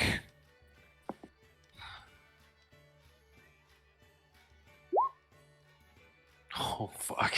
Whew, okay. Joey. This is a You Joey are- episode. Yeah, Joey, you are able to like slide down the side of this. Batty, you have regained the ability to make words. When I wake up. When you wake up, Joey, yeah, you slide down the side of this out of the way. But Faragrim, you are clunked over the head with a club and knocked out. And then Joey, you witness Faragrim being hogtied and dragged towards the top of this geological formation. Phi, you are also at the top of this geological formation, and they have not noticed you yet as they drag Faragrim and now Batty up to the side of this. Can I roll over or crawl over or whatever and like try to dust off Calathil's face, but I want to also be casting resistance? It's the best I can do right now, hoping to try to wake her up, but like I want to get the dust off her. Where you going with? And that would be added to her earlier saving throw? Well, I guess just like if she makes another one, hopefully Gotcha. she'll be Okay. better off. Okay, and it's an extra d4. Okay, cool.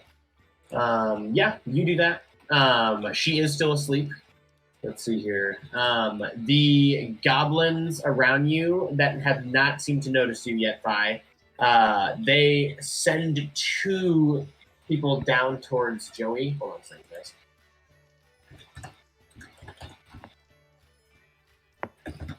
He slid off the side of the cliff, and I guess Phi and Joey, go ahead and roll me for initiative.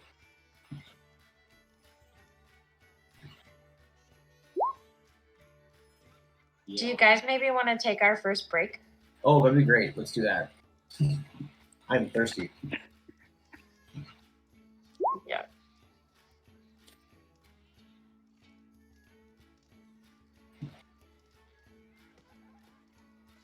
Hey, Caliphil. Yeah. Do you happen to have rope on your person? Let me check.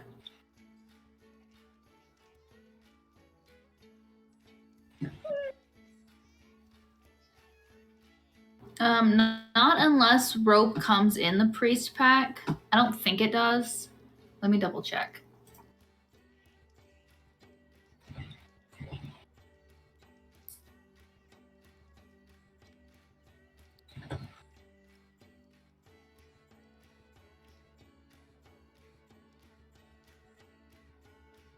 No, I don't have rope.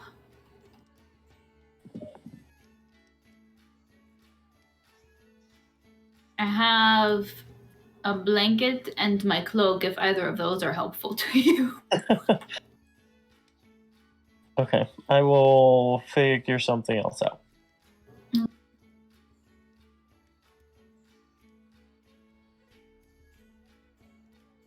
I have a leather strap for freedom of movement. Do you keep your spell component somewhere where, like, would it make sense for me to be able to, like, take it off of you? She got like a utility belt. Okay. I'll ask So Mr. they're D. all just different pockets. But he's very organized. I believe that. She has to have some sort of system for all of her clutter. She has all of her like crystals and gem type stuff in one pouch, and all of her powders in a different pouch. Is it one And of all those of her weird situations- stuff like wire and cloth in a different pouch. Junk drawer belt, basically. She jingles when she walks. She's like that old Eliza Schlesinger joke about the Renaissance belts. God, I can't remember it now. But she wants to be a pharmacist, but dressed like a Renaissance witch and just have like an apothecary's belt. That would be sweet. That'd be super tight. That'd be a great, like, themed pharmacy. Just license yourself as a pharmacy and do your dealings like that. Gotta spell it with an F, like farm. Farm. I don't know why. That just gives me witchy. I live in a cottage in the woods. Call it Harmacy, but it's stylized with, like, a broken P at the beginning. Like it's all cantilever. Yeah, so it's just left with Harmacy. Love it.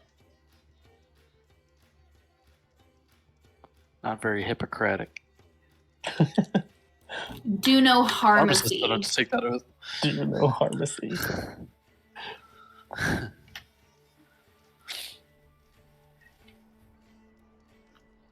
All right.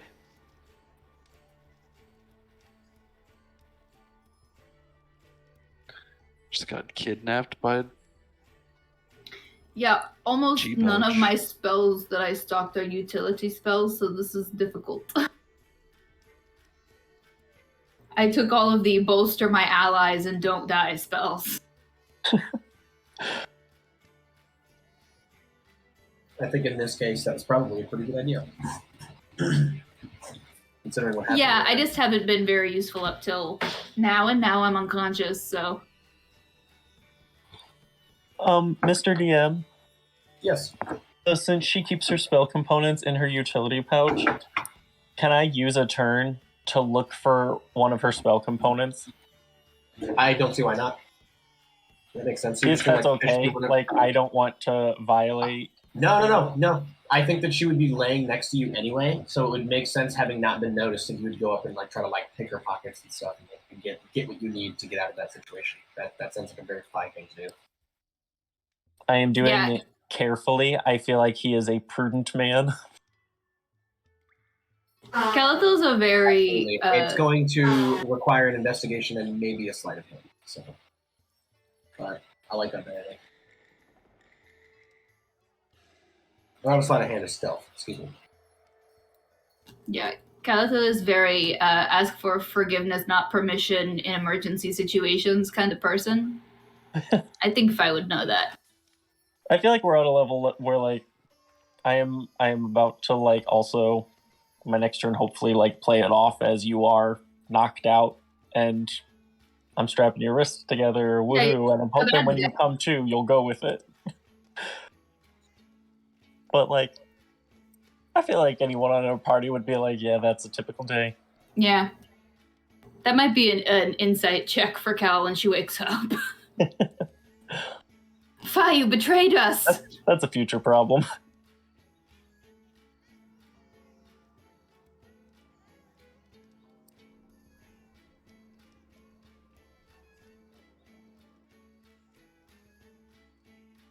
I'm back. I'm just waiting for my water to boil. Okay. So, Okay. Tea sounds awesome. well, it's right. I can see my kitchen from here, so it's fine. Cool. It's a very Okay. small church. Joey, you rolled a 20. It is currently your turn. You're in initiative.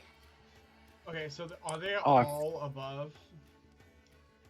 There are 3 of them that have the hog-tied Faragrim, and they have placed them on the top. Faragrim is placed with Batty and Caliphil on the topmost portion of this geological formation. You are all the way at the bottom. And 2 of them have started to come down after you, Joey. I think you can see them where you're at. Well, I think that Joey is just going to take the trek all the way up, trying to kill as many as he can on the way up. He's upset about what's happened to his friends. So I'm just going to try to run up to the first one. Okay, you're going to have to roll me an athletics check. It won't cost a turn or an action, but you'll have to roll me athletics to get up there. Because you are fighting on, he's on higher ground.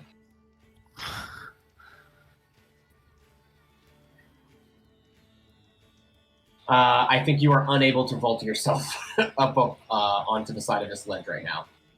He is currently up higher. Try again. No, you cannot. You may be able to reposition yourself though. Okay, then I'm just gonna run up over here because this looks less steep up here. Okay. You could use an action to hide. You can do whatever you want. I don't want to hide. I just want to get up there to my friends. He wants to murder. Okay. Would you like to perhaps maybe get out a different weapon? How do you want to use this action that you have left? Besides trying to leap back onto this thing. No, I'll just wait. You can take the dodge action. Or ready the dodge action. I'll ready the dodge action. Okay. Then we'll start with you then. So the guy above you, after you try to climb up, is going to come over and try to like slam his warhammer down on your fingers. Okay. As he does so, the first time he is going to miss as you like pull your fingers away. The second time, he is going to strike the base of the side of the rock that he's on, and is going to collapse underneath his feet as he falls to the ground. And he is going to take me 5 bludgeoning damage. As he lands next to you, pretty much just like on his ass, Joey. In he's there, not pal. but he does fall off the side of this thing fairly well injured. The second guy is going to attempt to make his way down. Fucking A. These goblins suck. And he is also going to like topple his way to the first level here, and just like try to run to the side and attack you again, Joey. It's not very pretty. Does a 16 hit your armor class? Yes, it does. Okay. And then you are going to take me. Oof. Okay, you're going to take me 14 piercing or slashing damage Okay, as this guy comes down on you with a battle axe. I'm gonna use an uncanny dodge. Okay. Wait, doesn't he have the dodge action? I don't know what the dodge action does. I like to use my dodge action. because you had that earlier. I don't know what the dodge action is. I think that means attacks against you have disadvantage. Disadvantage? Okay. That's what I thought. Yeah, that's right. Yep, any attack against you has disadvantage. Okay, so his disadvantage roll was a 12. Is that at your armor class? My armor class is 13, so no. So no, he does not hit then. Okay. Then at this point, you are going to see the other two goblins, Joey, as they tie up Calathil and Batty. They also get bound. Fi, you would also witness this. And it is your turn. Okay, then instead of trying to get the spell component, I'm going to stand up and stroll around the side and dust myself off and just thank you. It's very nice to finally have some assistance apprehending these folks. Now, where is it that you came from? Oh, I'm from the south office, and I'm gonna pull out my little badge and wave it at them. Like very quickly. I mean, I'll waggle it in the air like I know they can't see it, so it doesn't really matter. Okay, roll me deception. My specialty. Oof. Well, You rolled well. Well, you're rolling against their insight, so. The South Office? Who's your captain? can I give them a real name that I, Joe, don't know, but someone Fi would know? I will accept that since you sent me backstory on this. Yes, you give them like a mid-level captain's name, and they all look at each other and shake their head and say, "You came down those ropes pretty fast. Help us get these lot up onto the ship." Oh, absolutely. Yes, of course. Cool. And as you do that, you see ropes with very large hooks come down from the sky, I guess, or come down from this thing that is like floating above you that is creating this massive shadow. And then you see them attach Faragrim with one of the hooks to his hog ties as the rope starts to reel him up in the air. And they seem to have mounted the same kind of contraption on the back of Batty, and they are walking towards Calville to do the same. And these were they were my fugitives. So where are you taking them? Why, back to the run, of course. Of course. I better stick with them though. They've had some Yeah, and I they took too picked many up a liberties couple there. We're in initiative. You guys did not get reeled up yet, but the hooks are hanging around. Okay, that's fine. Then about that. while they're doing their stuff, I just want to be bothering them while they're hoisting up my friends. Okay, cool. Okay. Joey, it's your turn again.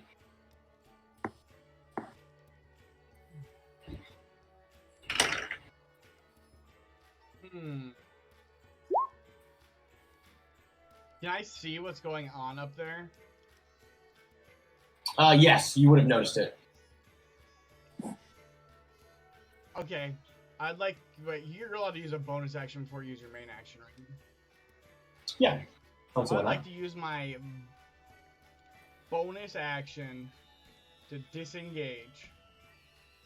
Then I would like to run as far away as I can and use my action to dash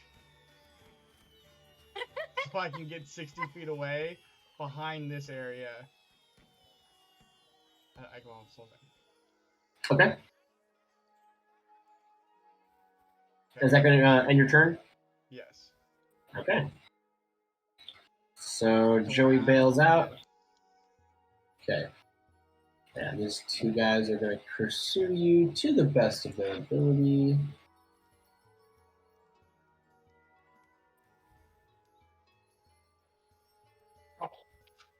This guy's got to fucking make it down the side of this thing. Okay. And at this point, they are attaching the hooks to Thorgrim, Batty, and Calico. Since you're back here now, Joe. So that is currently happening in front of you. Calthil, Batty, and Thorgrim are now like hoisted, dangling up on these ropes, apparently being pulled onto this ship.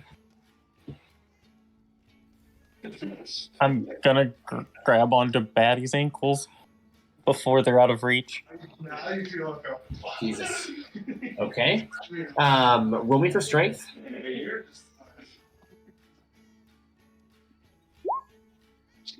Oh, that was a save. I don't know if that matters. It's the same modifier. It's the same modifier? Okay, I'll take the roll. Yes, you are able to like grab onto Batty's feet as you two are starting to be hoisted up by these ropes. Jesus. Okay. Okay, Joey, what are we doing? I would like to use my movement to get even further away, or at least use half of my movement. Then I would like to equip the magic carpet and get on the magic carpet. Okay. You do that. All right. And then can I use the rest of my movement and my dash to fly up to the top? To where they are getting held? Yeah, but away from them so they can't just like, I'm not in melee range, just like hovering up like off the side of the cliff so they won't be able to reach me. How much movement do you have left? 15, but like it's 45 because I have my dash. I will allow it. Where are you positioning yourself? Well, I want to be. Oh, hold on. I need to get vision first. Joey's stuck.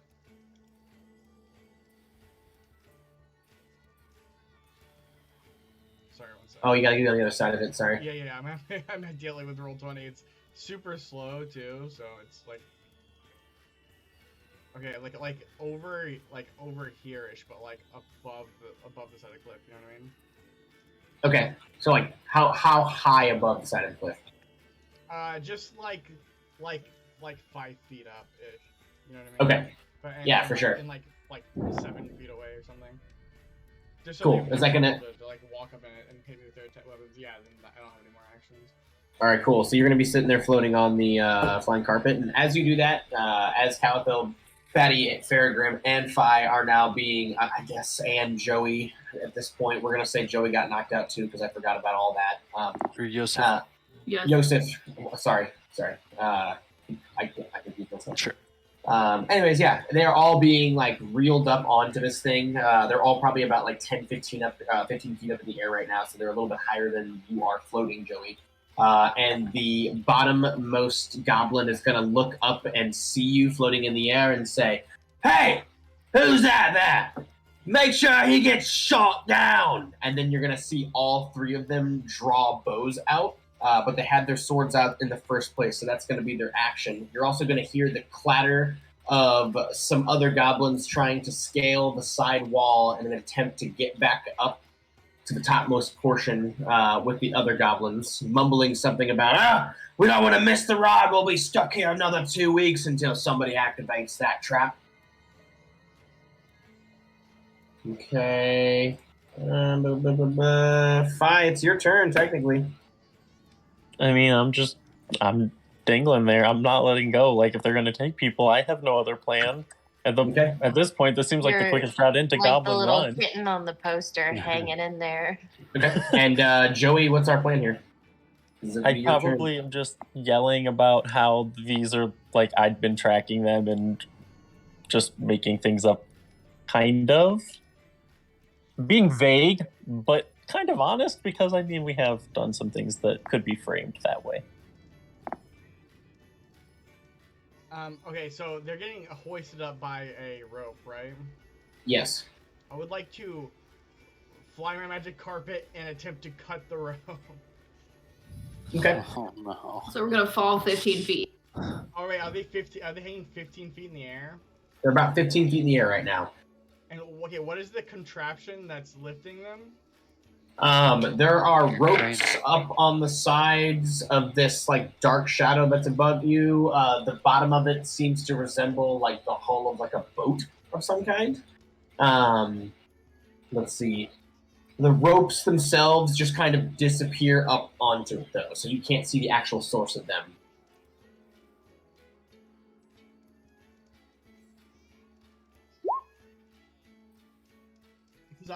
Because then my plan, if they're hovering 15 feet in the air, my plan would be to fly onto the skyboat and try to hijack the skyboat. That would be my plan. But I don't know if you're adequately prepared for that. I could make this happen if you want to play that game. That's the fact that you said skyboat.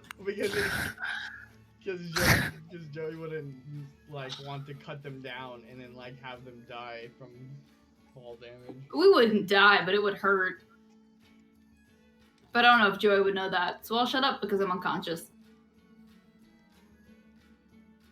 Okay, so are you gonna wait for them to get like hauled up onto it then, and then fly up and see what's going on, or are you gonna fly up and see what's going on? I'm just gonna fly up and see what's going on.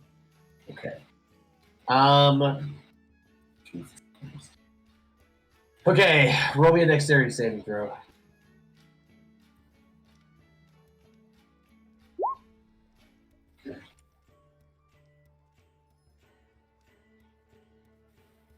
Okay. I'm gonna need an intermission after I go through this so that I can prepare this properly. So we're gonna take another small breather, but we're gonna do this because this is the game. All right. Sorry. No, it's quite This all right. is It's fine. D&D. I did not see it going this way, but that is okay. So sometimes you can't control where things go, but I like where it's going now. So we're going to continue down this thread. So as you try to like breach the surface of the hull of this skyboat, you get to the top of it and you see several very, very large ballista-like sentries pointed at you. And they all shoot their like harpoons at you from 3 different directions, chains trailing behind them, and all 3 of them miss you, but just barely, as you're like flying through the air, getting shot at nonstop. Would you like to continue this? And if so, yeah, we're gonna take a short break here, so that I can set everything up properly. Yeah. Okay, cool. Fuck yes. All right, give me 5 minutes. Maybe less. I just imagine Joey flying around with the carpet like all the way up against his body, doing like barrel rolls. Is it little Joey Taquito?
Max, remind me what kind of plants are hiding in your background. I'm sorry.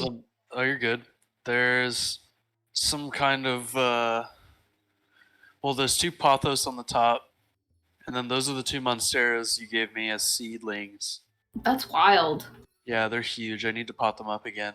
I had the like the adventitious roots in a jar of water, but my cat knocked it off the table last night, so I'm not doing that again. And, Mine fucking died. I'm amazed that yours has grown so much. yeah, they're both huge. But I also have like 3 different kinds of I don't remember what it's called. Inch plant that you also, I think one of those is Oh, also brought in. Tradescantia. Yeah, Tradescantia. I love those Like guys. 3 different kinds in there, and that's all I have in here right now. I also have some tomato and pepper seedlings started over there, and I have a little terrarium and some spider plants over there where you can't see them. Neat. I just like how viney it looks.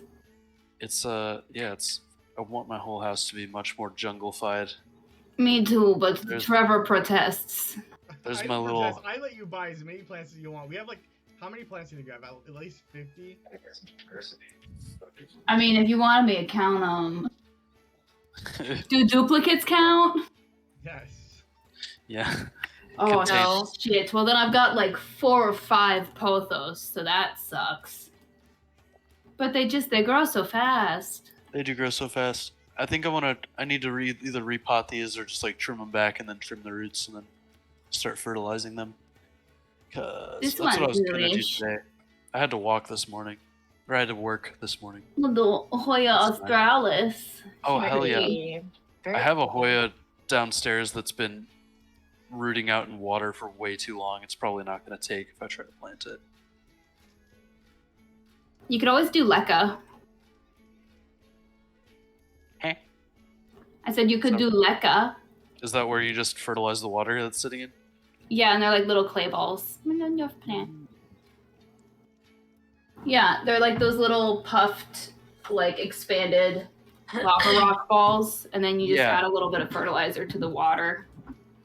But it's Ooh, good I for have- plants that like water roots and can survive with water roots because they can be hard to Yeah. transplant. So a project that I haven't really started yet, but I bought a container for it from Goodwill because there was a little 10-gallon aquarium. I'm gonna put Oh, sick aquarium. like fluvial soil and shit at the bottom, and then like a piece of like a rock or some driftwood, and I'm gonna put a pump back here, and it's gonna drip down. I might just do a little mister guy, but it's gonna be a little waterfall terrarium with little hygric plants. You should find a aquatic frog plants. for it. Oh, yeah, Frag. that's a lot more stuff. But if you guys who live in Eugene haven't been to Pisces Aquaria yet, I highly recommend just popping in. It's fucking dope. Tight. I don't even know where that is. It's right across from Taco Vor in the Whitaker. Oh wow, yeah, we like never go down there. It's a cool area. I just with COVID, I haven't had a chance to explore it yet. Yeah, it's a cool area for sure. All right, I'm ready whenever you guys are. Here Let me we go. refill my water really quick. Critical. A lot bigger than I was expecting. Also, I'm very confused about the technology in this age. Oh, I have my own magic carpet too. That's sick. Called steampunk.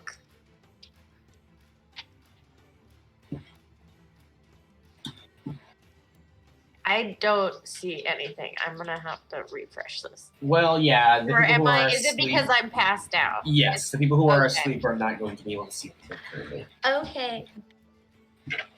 I'll just have to watch the stream later, I guess. But I will be explaining what goes on whenever Max gets back. In the meantime, I'm going to hit this bowl real quick.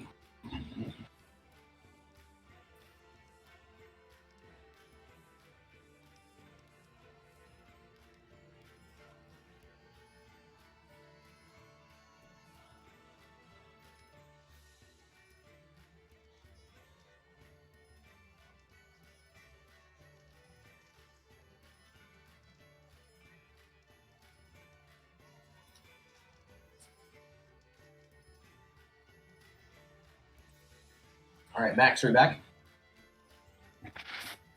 Nope. Max back. He is? Yeah. Yes.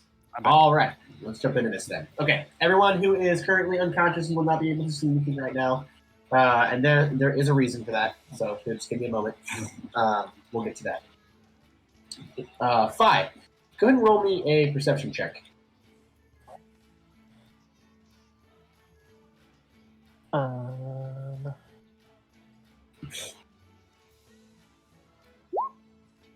Okay.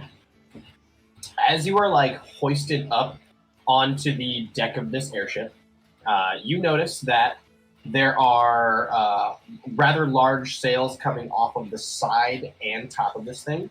The deck itself seems to be outfitted with 3 very, very large ballistas that seem to swivel on their own little like stations, or like they're mounted and they're set. Excuse me.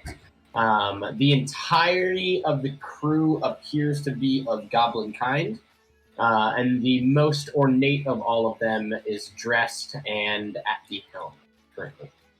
I think that's all that you would see with a 12, though. It's pretty obvious stuff. Joey, yeah, same thing. Go ahead and roll me a perception check.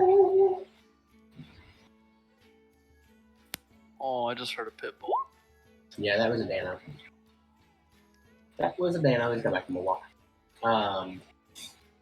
Okay, so Joey, yeah, as you fly above deck level and get shot at by these 3 ballistas, as soon as you like surface up, you see that the entirety of this deck is covered with fairly heavily armed looking goblins that seem to be like completely covering at least this portion of the deck. With a 14. They seem to store most of their ammunition at the front of the boat over here with the 14. You also see some sort of like bizarre looking cage at the front of this boat as well. What else? There is a pile of like a very long rope coiled up at this side of the boat. And then there seems to be backpacks on the deck in various places. That's what we need. But yeah, they just missed you. So that was their turn. So Fi, it's technically your turn. Fi, you are currently witnessing your friends who have been bound being dragged up onto deck by a couple of like goblins that have come over to help. Sorry, Have I been hoisted up yet? I would say that you're at like eye level with the deck right now, like where Batty's feet are, but you haven't been like hoisted all the way to the top. Got it. I'm gonna yell at them. Cease your firing. That's my deputy, and we are authorized officials. Roll me deception.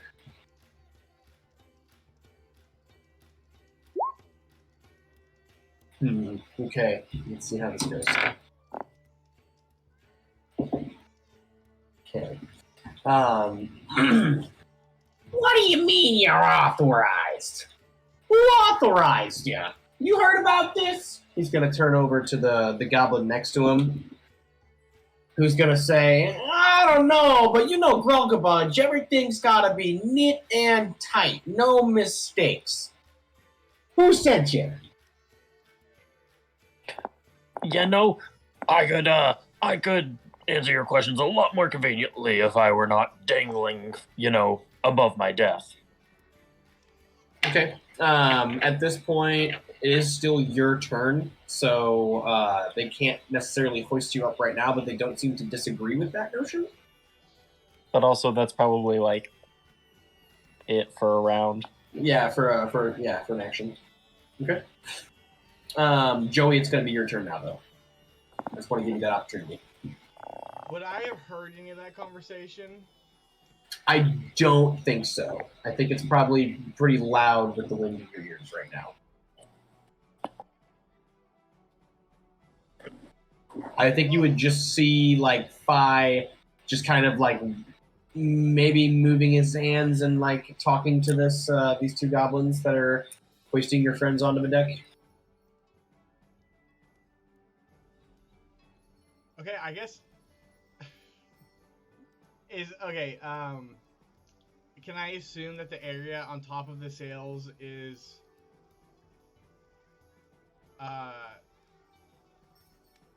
like what an area that I can like land on? You know, kind of like on a real ship. Like Like over here? Like right here. Oh, like as in, is this a crow's nest? Yeah.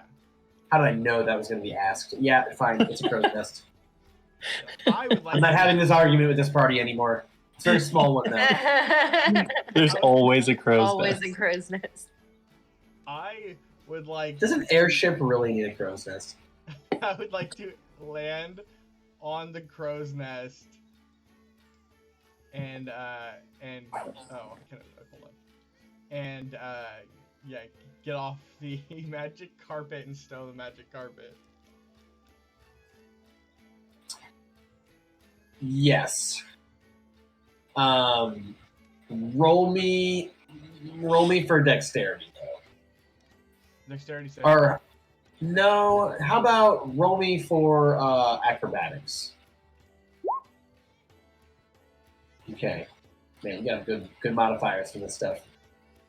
Yes, you are able to like land on that like small crow's nest portion and roll up the carpet and store it. And you are now currently at the top of this. It's going to bring us to the other goblins at this point. Okay. 5. So, the goblins in front of you, not really feeling like they have a handle on the situation, are going to say, you know, it's possible that this could be what's going on, but it's really unlikely that a human would be invited onto this here ship because I think I read somewhere that we're not supposed to let humans on the ship.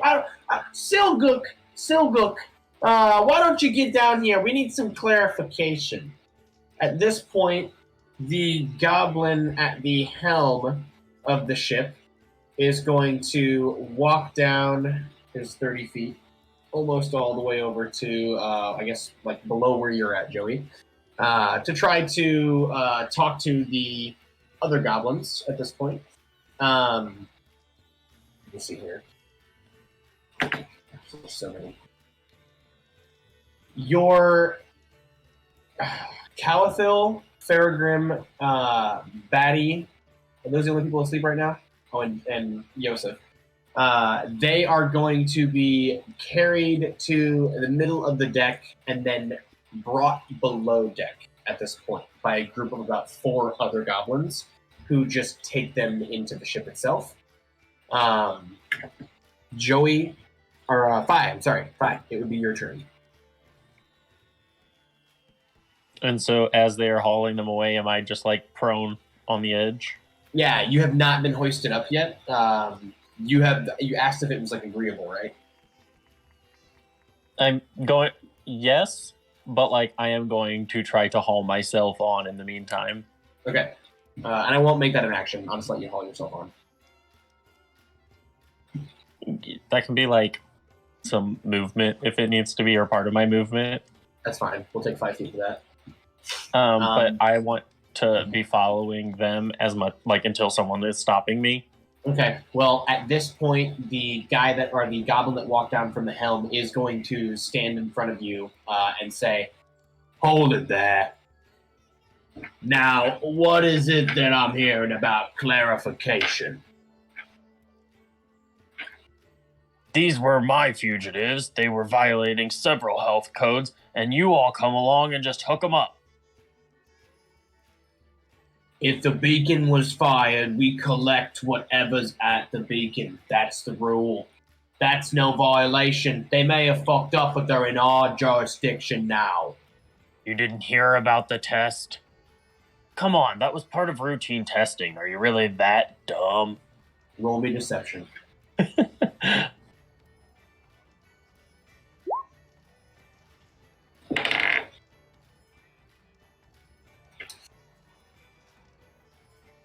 What testing? I haven't heard about any testing, but you know Grolgabud. He's gonna elbow one of the smaller goblins And yeah, he's always testing something.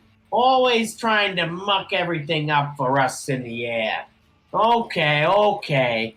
You can go down with. Oh, wait, what are you asking them? Sorry.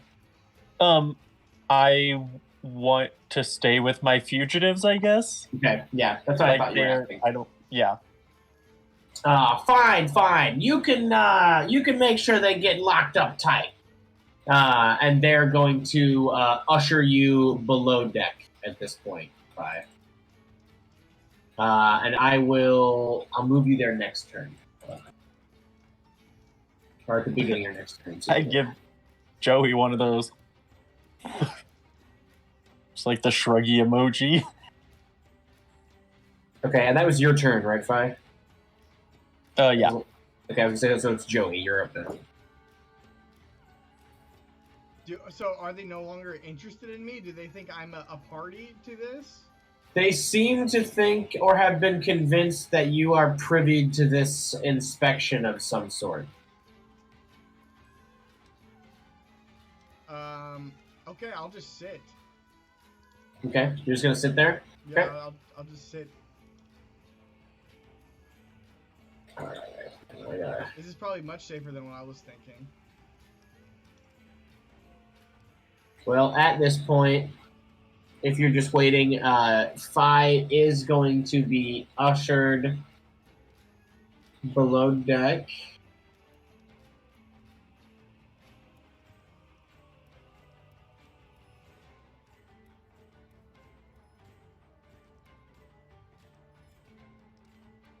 All right.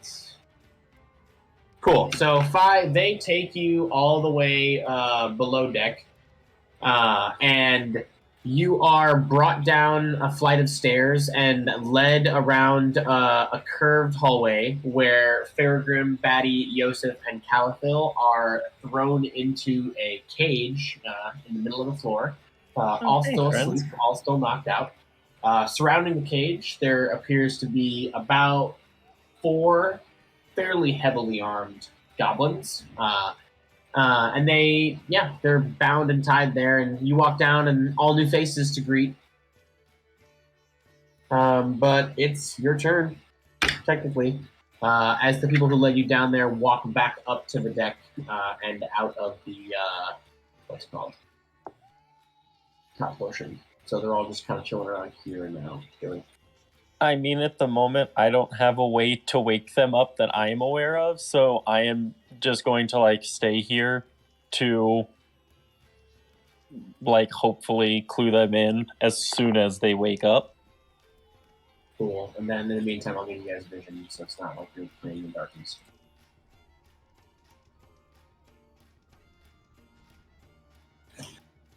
Okay, so wait, I'm sorry, what are you doing, Fi? I'm just waiting until they wake up. As soon as they wake up, I want to clue them in. Okay, so you're just going to act as one of the guards, essentially, and just, stand around like you're... Okay, cool. They led me down, so, I'm assuming no one is, coming at me menacingly, because... Yeah, so Silguk walked down... I should have RP'd all of this. Silguk walked down and, said something to the goblins that were in this or in this area, and they were thrown in the cage, and then you have just been allowed to stay on the premises, essentially. Okay. Joey, what are we doing? I mean, I don't know. I guess I'm just gonna keep waiting because I don't know what Fi's doing. I had a plan. Fi's waiting. No plan. Okay, so we're both waiting. Okay. Right now, we're just writing this out. Okay. Until the people in the cage start to stir. Okay. Well, the sun comes up because you guys wait a number of hours before the party starts to wake up. But you do wake up. Faragrim, Calathil, and Batty, and Yosef, I guess at this point. About 4 hours after the fact, you wake up in a cage, surrounded by 5 goblins, one of them being Fi. As soon as I can see them starting to stir, I'm going to be like, all right, fugitives, now that we finally caught you lawbreakers, we're taking you into Goblin Run for Grogobudge.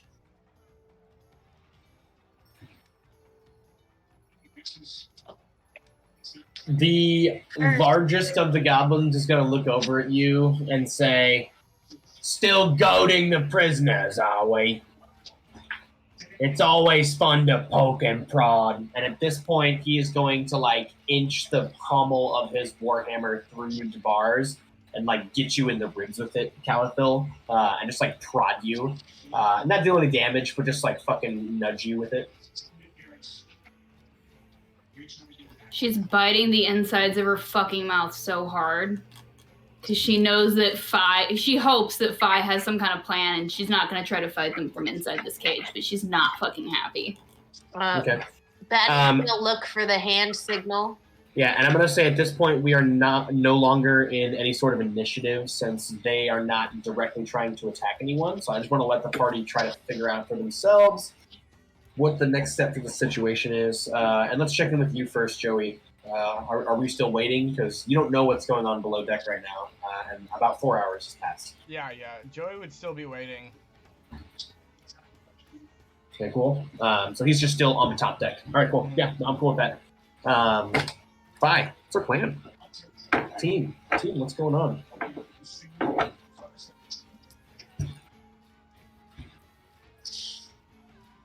You'll never get the answers out of me.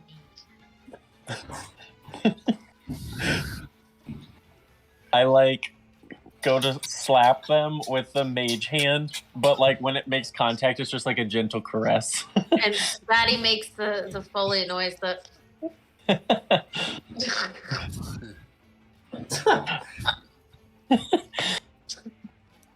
Okay, yeah. That's I mean, enough out of you. these are goblin guards. This is no big deal for them. You know, beating on prisoners is pretty normal occurrence. we've been working on our improv, so this is good practice.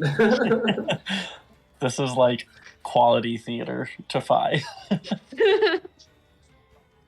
Ugh. Strip them of their belongings. They won't be needing those weapons no more. One of the goblins is going to be sent into the cage where Batty, Calathil, and Fairgrim are laying. Mage hand signal. Okay, Batty bonk. I'm Mage is gonna draw my opening up to let him warhammer. in. Okay, so we're signaling Batty. What is Batty doing exactly? We were all tied. Getting out my hat. I'm tied up still. We're all tied. Oh. I'm gonna strain against my bonds. Okay. Roll me a strength check. Oh shit. Can I rage first and get advantage? I don't see why not. I'm gonna rage I would be pretty pissed. and get my weapons. Ooh, yeah. That's a 15 on the die for the first one, plus is it something insane like +5? Oh, +3. So 17 for the first one, and then the second one. 18. 18 for the first one, and the second one is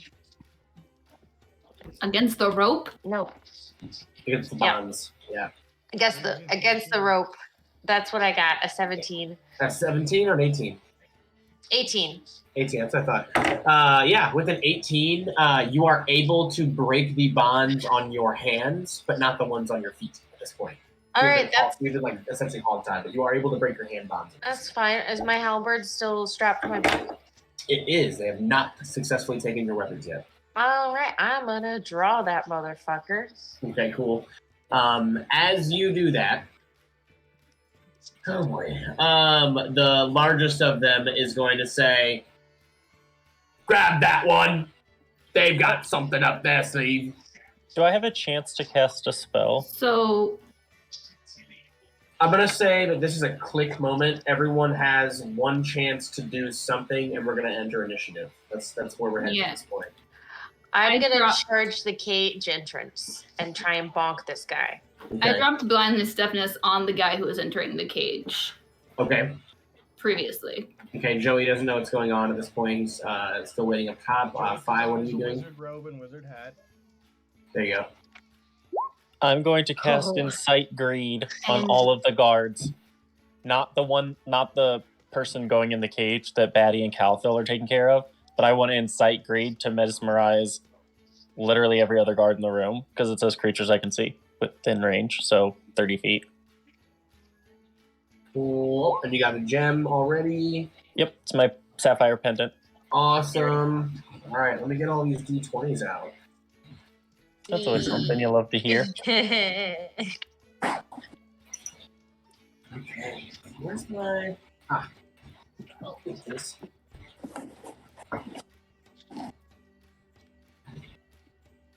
Oh boy. I love when I get to use all these. Okay.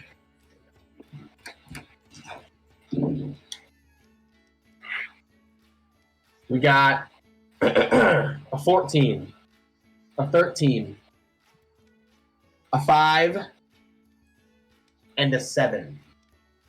Sick nasty. Not a Okay. single save. Then they're not going to do anything until we do something harmful to it. So after I cast it as just free action, I'm going to yell out, "Don't harm them, and they won't hit back." So they basically just become like completely engulfed with the gem that you're presenting. Yeah, they creep their way to me for a minute, and then once they get within 5 feet of me, they stand there.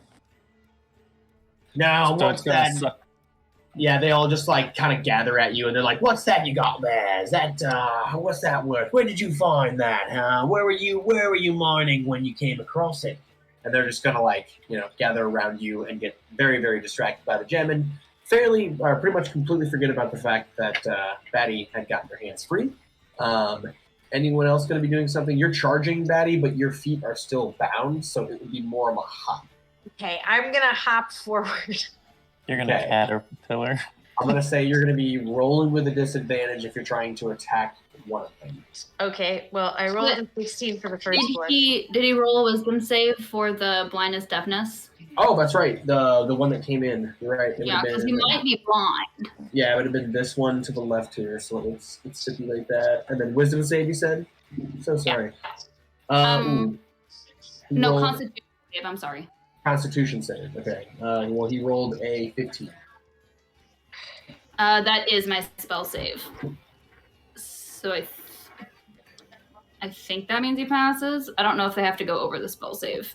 Does Joe? I think if it meets, it beats. Yeah, applies that it passed. Okay. they Yeah. rolled Cool. the save, so they pass. God Okay. dang it. Yeah. I'm sorry. The dice It's okay. But yeah, so that one, I guess. Well, no, but yeah, so that one walks in, does not fall under the effect of blindness, deafness, but does get engulfed with the gem that Fire is now showing to them. So I assume it would all be over there, like, ooh, let me fucking check everything out. Okay, and then everybody, go ahead and roll me for initiative. I'm gonna make an initiative card.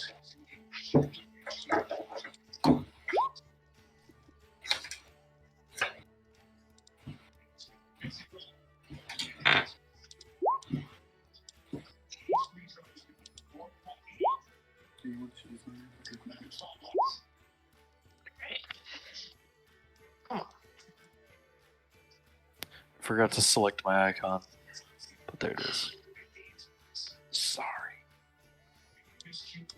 my token. Oh, it doesn't matter. I'm doing it manually now.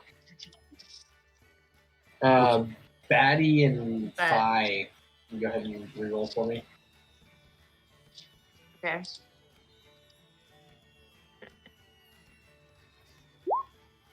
Okay, so Fi's first.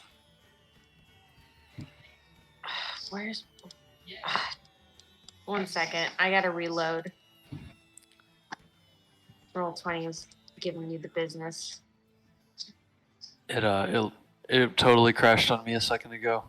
I'm glad Discord is separate. Yeah, me too. Oh, oopsies.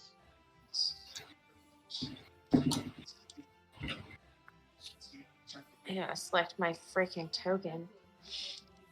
You know what I was gonna do? Actually, I messed up my joke, so I'm not gonna say There we it. go. No, I was gonna pour my oil on the sail. Okay, and then we're starting with Phi. Hoping to crash. Whenever everybody's thing has rolled successfully. I'm going to do a terrible little leprechaunish jig. Is that a thing that's like a general cultural reference? That he could do a cute little jig on his way back, just leading people down the hallway? Yeah, okay.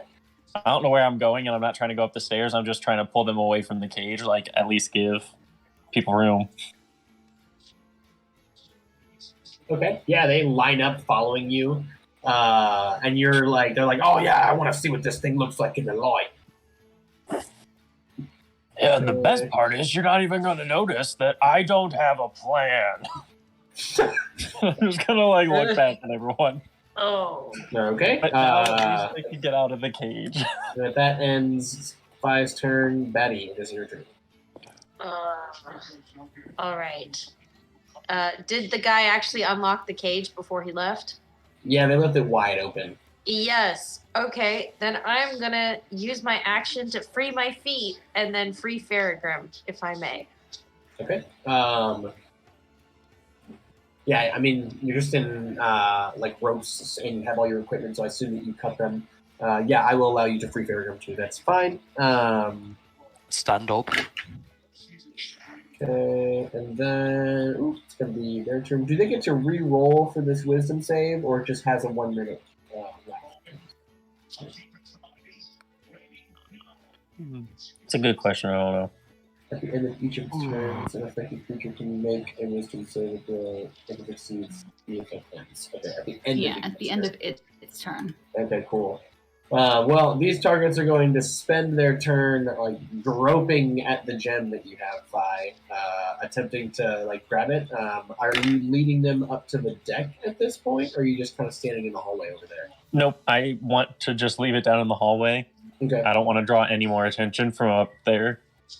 Okay, so they're gonna all just like gather around it, and they're all gonna like start taking out their coin purses at this point in attempts to like make you offers, I think. So I think that makes the most sense to me. So, anyways, let's see what stupid amounts they offer you.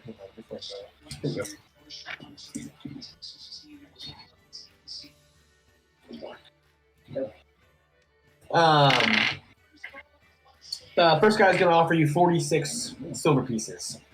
His whole coin purse. That's all that he has. The second of the two is going to offer you 47 silver pieces. His whole coin purse. The other two are going to stand in front of you looking rather embarrassed as they only have together about 31 copper pieces total. And the last and most well-dressed of the two is going to offer you 75 gold pieces for said gem. And then I'm going to roll the wisdom saves for the end of their turn. And you're welcome to accept any of these offers. I won't, though. Batty made this. Oh, this is worth at least 1,000. Just fucking with them. Okay. Most of you don't have enough for me to feel good about even like finding you for things. Our more well-dressed gentleman has rolled a 17, and the guy immediately behind him has rolled a 16. Do either of those save? Yes. The 15s and above save, so everything more than that saved. So let me put little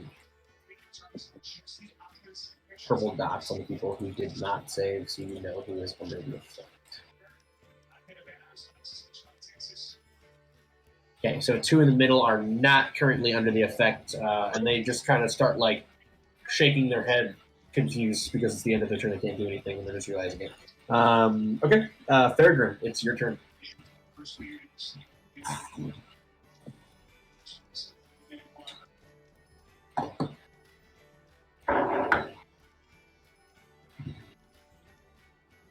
Farragrim? Max? Nice. Sorry, I'm muted. So, from what I understand, nobody in this room is trying to kill us anymore, and I'm free to walk around. At this point, you can't see what's going on in the hallway, so as far as you know, yes. Okay. I'm just trying to. These bars are very obstructive. Okay, so I'm gonna come around this corner so I can see. That's my actual place I moved. Okay. Then I can see Phi down there, so I'm just gonna kind of like sidestep past these goblins to where Phi is. Is that gonna be possible? Yes, and roll Like- me a perception check as you do, because yeah, that wouldn't be all of your movement yet.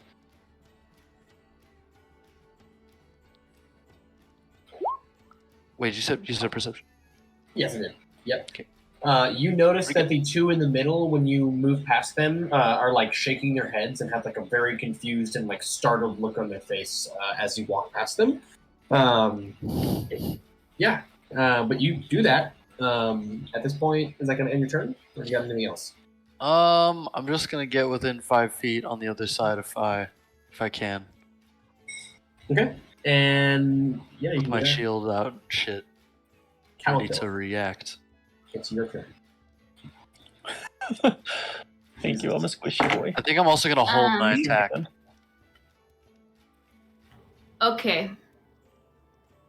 The first thing I'm gonna do is bonus action cast my spiritual weapon. And I wanna cast it we'll call it 6 feet behind the closest goblin.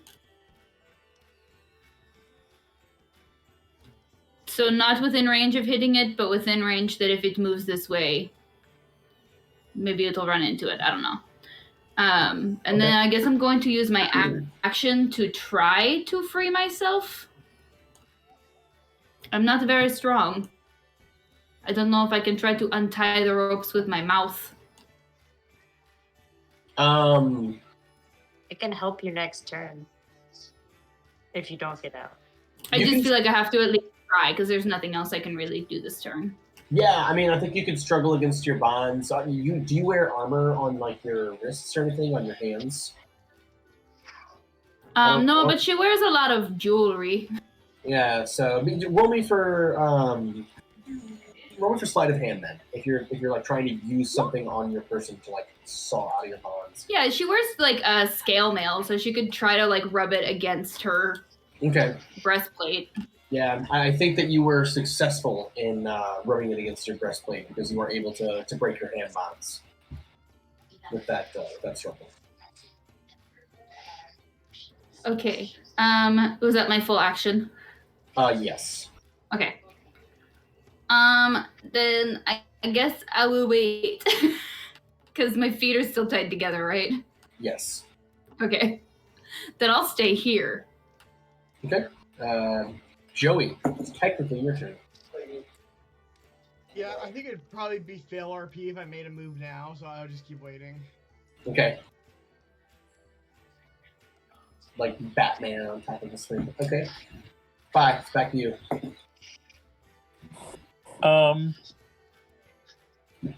If yelling can yelling be a free action just so like I can engage Joey in the battle as well to yell up there like, Joey, now would be a good time to come help.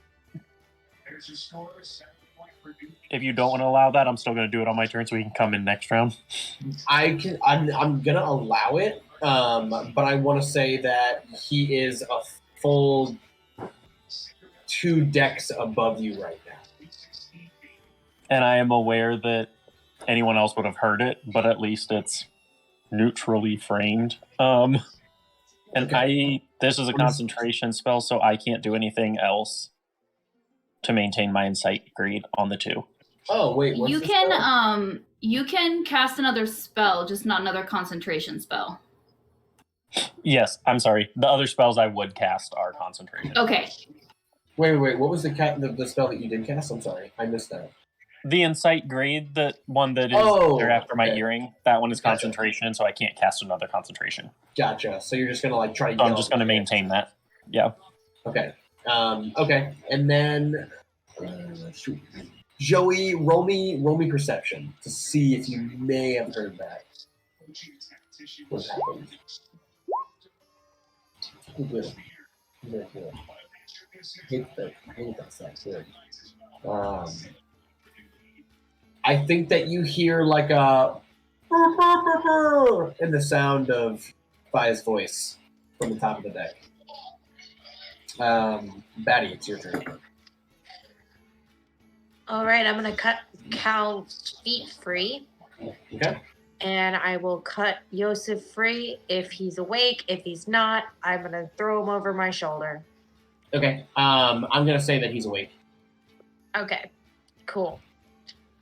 So that will be my action to free them. Okay. And then I guess I will step outside the cage and look to Fi for direction.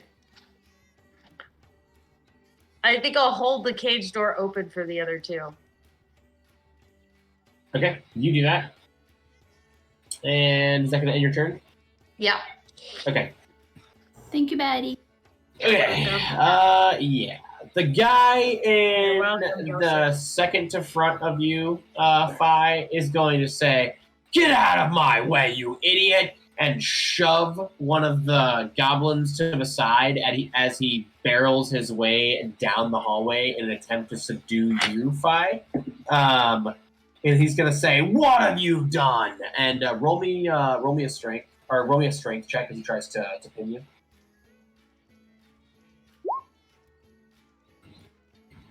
Oof.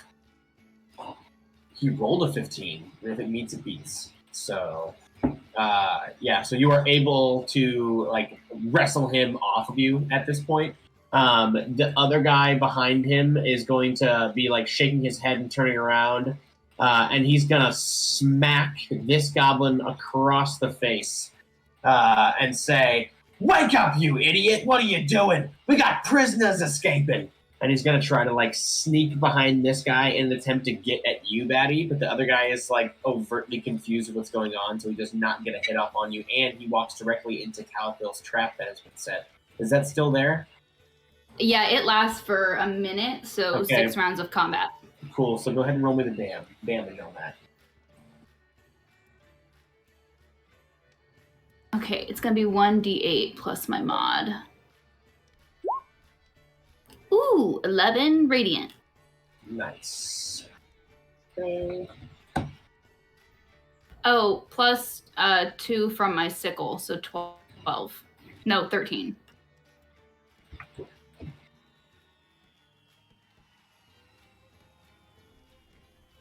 Okay.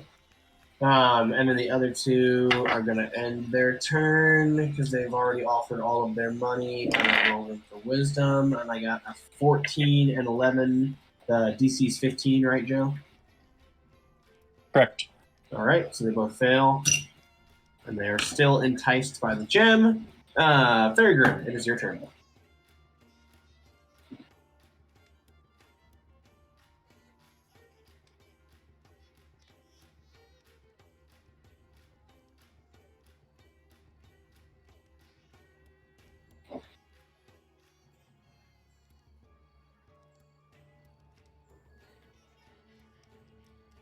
Is Sorry, I Max was muted.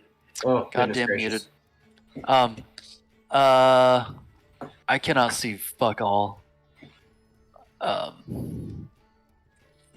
are you like trapped out in the front over there? Oh yeah, you can't really see shit. There's a pole in the way. And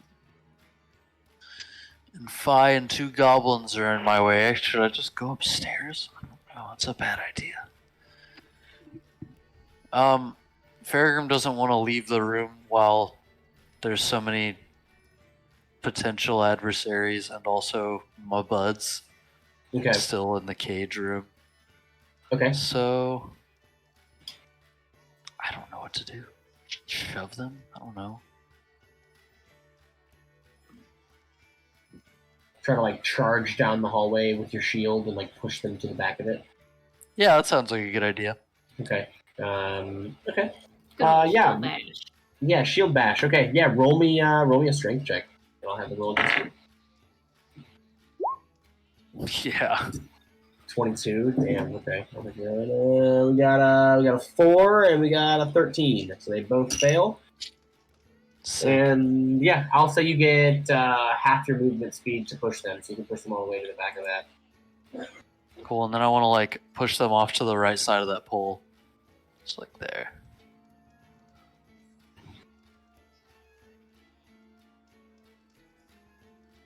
I'm gonna say, come on, you lot, quickly.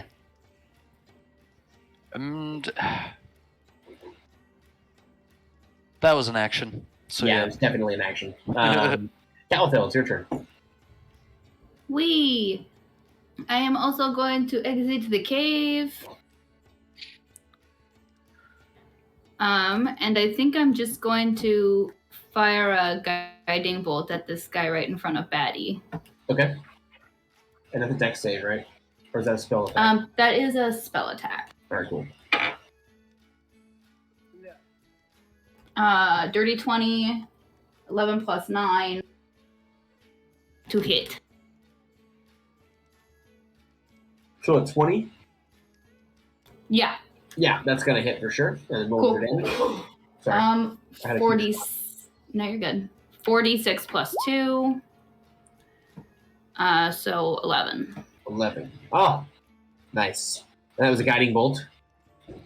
Yes. Yeah. Which also means that if he's still alive, anyone attacking him has advantage. Okay, he is not still alive. Yeah, so you wreck his ass with a guiding bolt. Batty, the guy in front of you, just like collapses to the ground dead. And the other guy is still attempting to make his way up the hallway towards Phi because he is still engulfed with this freaking emerald or whatever gem. Is this the guy that Fairgrim hit? No, it is the one to the left of him. I'm sorry, I was putting you. Oh, okay. This guy's thing. You're good. I could see the token. I couldn't see the purple circle from where I was. Purple circle. Purple circle. I'll make the front of the map layer so you can walk over it. All right, cool. And then after Calthil, it's Joey. It's your turn. If that's going to end your turn, Calthil. Yeah. I just wanted to be right behind Batty. Okay. Joey, you're still waiting? After you heard the muffled... I'd be suspicious. So I would... Yeah, I mean, I'd stand up, then, like, stand right at the edge right here. Okay. Devious plan in my mind, then wait right here. Sounds good. 5, your turn again.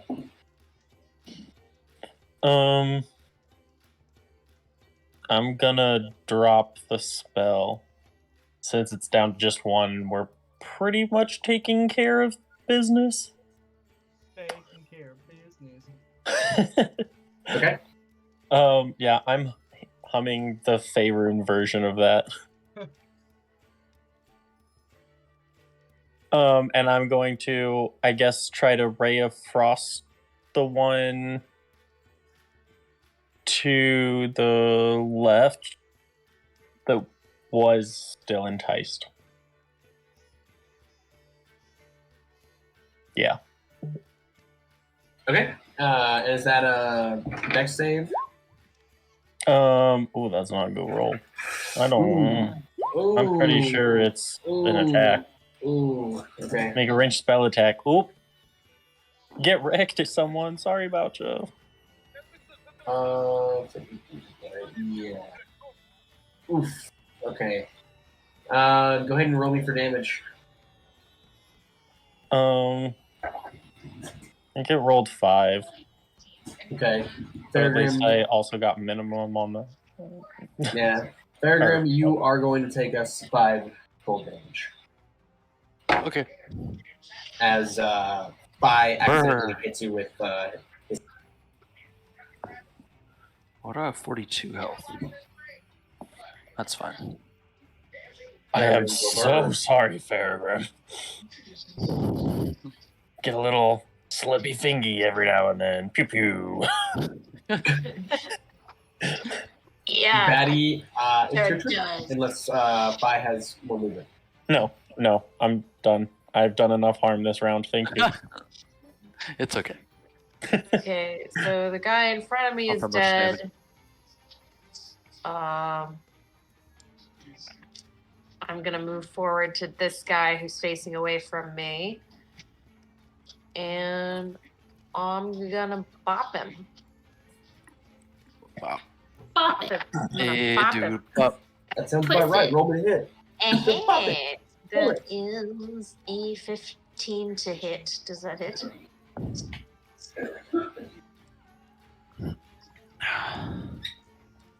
What Batty be bopping Does a with? 15 hit? 15. 15 does hit. Okay. Let me bop. I've already got my helmet out because I was using the blade portion to cut people free. Okay. I'm just gonna go ahead and use that. So that's is 11 damage for my first attack. So for my second attack, that is as an 18 to hit. 18's gonna hit.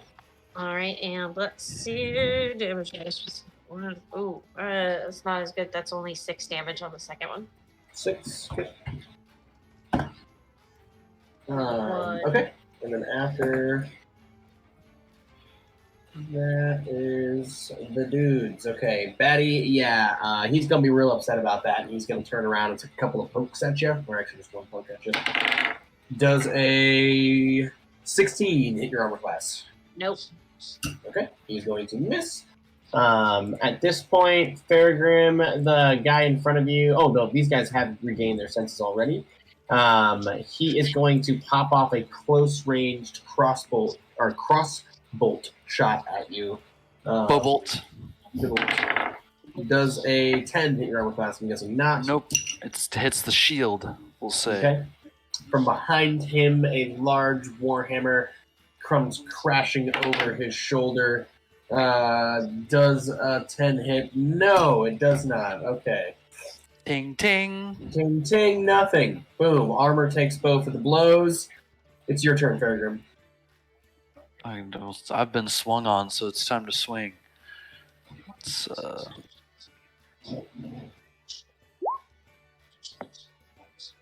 Firefox Y. Okay, there we go. All of my Roll20 screens went white when I did that. Weird. Okay, 16's gonna hit.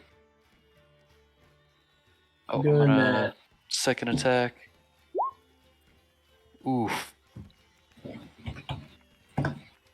Crit. Well, high damage, highest High damage. damage, okay. That's an 11. Yeesh.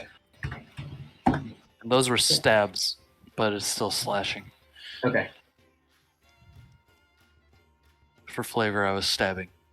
Yeah, I mean he's leaking. He's leaking for sure. Oh boy. Caliphil. Thanks it's for your that. turn. Okay. I'm going to. Ow! Sorry, my cat just bit my arm. I'm going to move forward. He's just being needy. Trying to get where I can see some friends. I'm going to cast Twilight Sanctuary. I'll just throw that down. So, temp HP to everyone within 30 feet of me. 1d6 plus my cleric level. And I can never remember if you want me to roll for everyone or if you want them to roll it for themselves.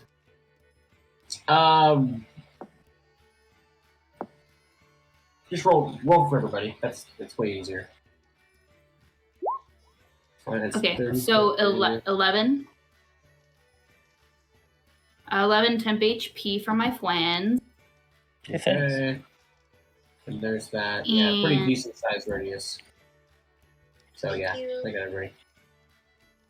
And then I'm gonna bonus action move my hammer to the other side of the goblin in front of me and smack him. Okay, roll me to hit. Do I roll to hit? Yes. Make sure to add those 11 hit points to everybody's to your temporary hits, guys. Melee spell, that's what it was. Okay. Don't mind if we wind down in about 15 minutes. That's totally Yeah, fine. sounds good. Yeah, 14. 14 to hit. Which guy again? This guy in front of you? Yeah, the guy in front of me. Oh, that does not hit. He's able Boo. to block his shield. Right, I'm just gonna stay right where I is. Sickle in one hand, shield in the other. Okay. Joey, still chilling? Would I have heard any noise from the fight? Roll me another perception check.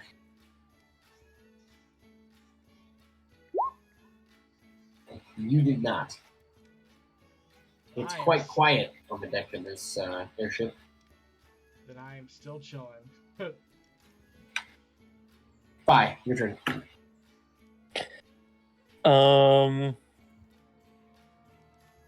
I'm probably going to charge the person that I missed last time. So just charge like under Fairgrim's cape.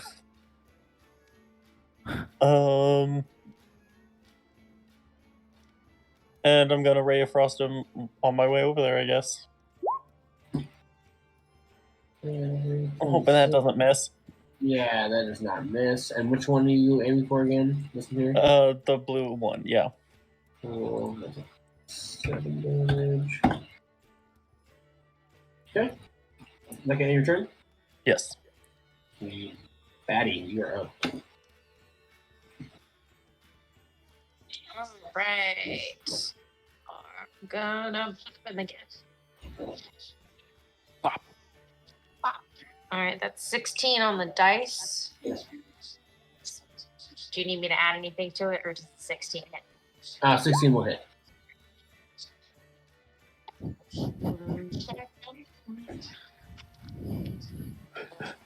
Five damage. Wait, Five. six damage. 6? Okay. Yep. So my Sweet. second attack. My chair is literally falling apart. This is great. No. Is it one of those wooden ones? Alright, No, I'm 15. still on the throne of pain, bro. Bruh. I'm ordering a death chair tomorrow. Bruh. You That's got why I one keep better. walking around. What did you roll? I'm sorry, Margo. 17 to hit. on the 17 second is going to hit. And how much damage? one. Ooh. It's 11 damage. How do you want to do it? Ho ho ho. I think I'm using the slicing end of my halberd, and I'm just gonna like slice him across the chest and like bleed him out. Hit an Like artery. a pig. Just Cool. slice Is him. it the seatbelt or right down the middle? Seatbelt. Hell yeah. That's pretty sweet. Cool. Yep, you do that. He Just collapses growling. dead in front of you onto the map layer. And ooh, how many are left? Fuck, just the 2. Okay, Fairgrim. He is going to put his crossbow away and take out a short sword in an attempt to fight you at close quarters. But that's his entire action. The other guy is going to take his swing at you. Ooh. Okay. He is going to bring down his swift hammer of justice upon his friend's head. In a miss. Oh, and of course he's going to deal his max damage as he accidentally kills his own ally. Wonderful. Break out the Gallagher tarp. Not so whoopsie. That's Ken. Okay. So that dude is dead now. Wow, what's this? Okay. Bye, cat. Fairgrim, it's your turn.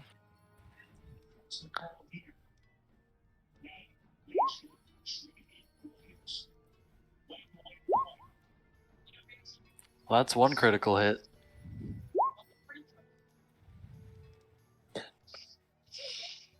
Oh shit. Okay. What's your max damage for that? It would be 11. Okay. And then plus. Where's Why this is it plus 4 coming from? 4? I don't know. So just a 9. D20 is trying to add a crit for him. Oh, okay. The +4 is what it rolls as your bonus. Which is foolish. It added a D8 for some reason. Gotcha. Okay. So it's just the 9 and the 11 then. Wouldn't it be? Oh yeah, okay. Because So I just roll base damage, or I just get double damage on whatever I roll. Yeah, and then So your just second 9. 21 also hits, so it's 10, so that's 30 damage total, right? Yeah. Okay. So 2 slashes and 30 damage. Okay. And then is that gonna end your turn?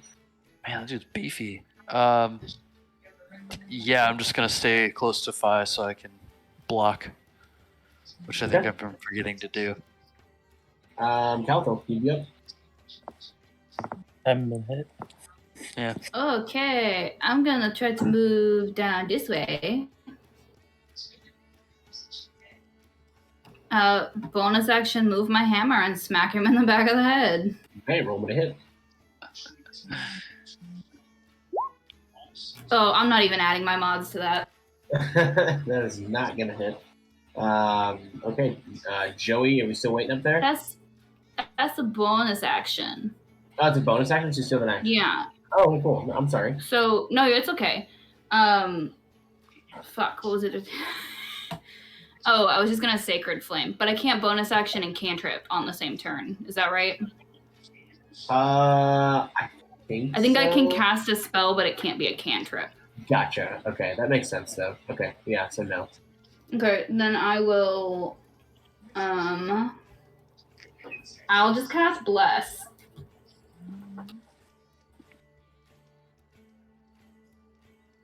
On Batty, Fairgrim, and Phi. Nice. Okay. So remember to add that D4, guys. Yeah, add D4 on attacks and saves for 1 minute. Cool. And I'll end my turn where I am. Okay. And then after Caltho, Joey, are you cool where you're at? Yep. Okay. Batty, or I'm sorry, 5. You're right now. I, Joe, have a question about how these stairs work. Is this a situation where because Joey's up high, like, I could go up a couple of stairs to at least, like, wave him down? No, because if you go up a couple of stairs, there is going to be a room and then more stairs. Like I said, he is a whole floor away from you right now. Oh, I understand. There's Okay. like a whole Sorry. deck in between. That's why I said you yelling We're, up like, there is on going to be basement really too. hard. Yeah, exactly. Okay. You're like in the cargo hold below the actual below deck area. Okay. That Which makes you sense. would have seen walking down there. So that's my fault. I should have said I'm just gonna step a little bit closer and I guess actually no, I'm not. I'm gonna stand there. And I'm going to I guess equip my mace for now. But I think Fairgrim's got this. I'm not that engaged in like trying to fight this guy. Okay. That'll bring us to Batty then. I can see why. He just landed a 30. Yeah. I'll step over this guy's dead body and just sort of come up behind this guy and take a crack at him if my cat will let me access my dice. Okay. Oh, Max's Discord crashed. Oh no. Okay. That is a 15 to hit.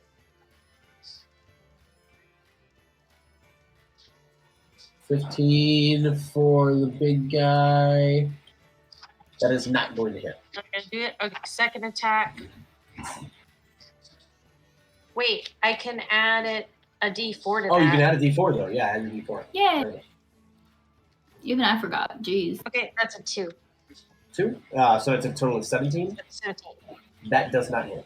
Damn it. Okay, second attack. Damn.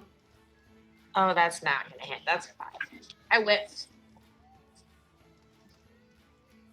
It's okay, baddie. That's okay. All right. Grim's got yeah, him. I'm here. he's going You got for it, Grim. he's going for Thurgo again. So, Max, are you ready for this goblin's turn against you? I gotta type it to him. Oof. Okay.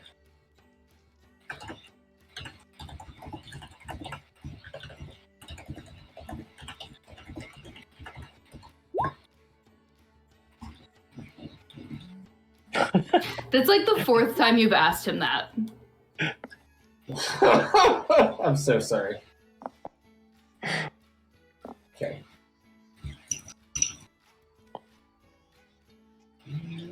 The terror he must feel in this moment. It's become like a running joke, and someday it won't, and that's gonna be the best punchline ever.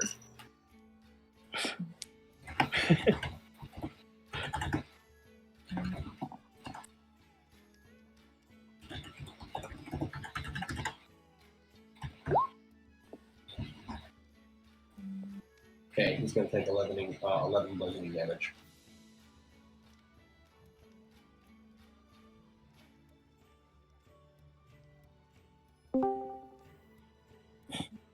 Ooh.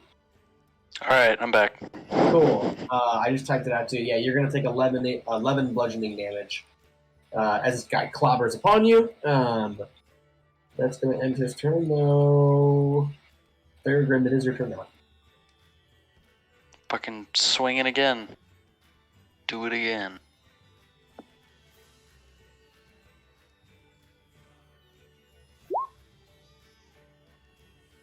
Whew, 2 hits for 14 total. I don't know if it matters in case you crit, but you have flanking. Hachi, If you and Batty hachi, are attacking the same you. person now, And you Oh. have bless. Damn. and you yeah. have plus. So you can roll again, essentially. I don't know what flanking gives him, but bless gives him a D4. Generally, flanking is advantage, I was but gonna if the say- DM wants it to be like just a flat bonus or something, that's your call. No, I'll give him advantage. That's fine. Yay! Fucking A. Ew. If we All were right, in so we'll person, take the we'd highest make one. just So the we'll take a dice. 7 And plus 11, which is 22. which is 22 plus your max damage, which is another 11. Right? Yeah, so wait, yeah, so 22 plus 7, 7, 29. 29 damage. So Not Fairgrim's bad. done almost 60 damage on this motherfucker. Fairgrim is Yeah, just they're pretty tough. He's just just smacking him. I think you made them smacking beefier after around. last Oh time. yeah, he's last getting into time. it. There's some bloodlust going on right now. Oh, it's fantastic. I really appreciate you being willing to protect, but like, you're attacking, dude. Need to Cow attack. Phil. Yeah. It's your turn. Unless It's something my else turn. else will do. I'm gonna try to smack him with the hammer again. Get him. I mean, that's Get plus 9, but I don't think a 16 is gonna hit. 16 does not hit. Okay. Damn. Okay, and then action, I'll just hit him with a guiding bolt.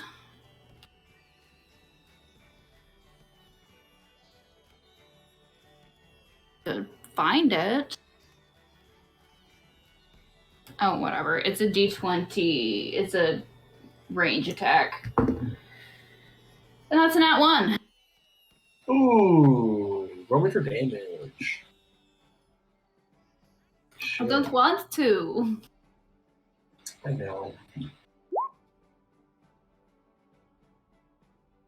13. Okay, Maddie, you are going to take the 13 damage. So much friendly fire.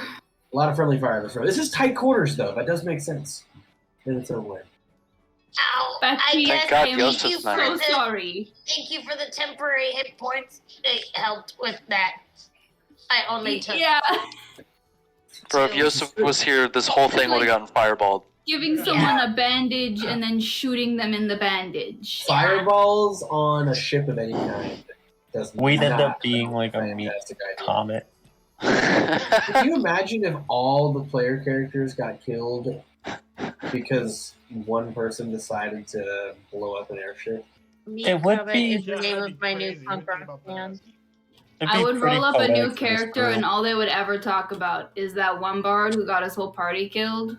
That's all she'd talk about. This one time at band camp. Yeah. Oh my god, I love that level of petty. that's fair. That's fair. We could do like some character reincarnation type shit. Okay. Meat Batty's Joey, obnoxious sister. She's a know-it-all. Joey, are we still waiting up there then? I mean, can I roll another perception to see if I hear anything? Sure. Oh my goodness. Yeah, you're just not that perceptive right now. You're just hanging out. Guess I'm just hanging out. All right, bye. What do we got? I mean, I've equipped my mace, and so now I'm just gonna ready an attack that, like, if this thing comes, like, through or around Faragrim, I'll attack it, but otherwise I'm leaving it. Okay. After five, it's Betty.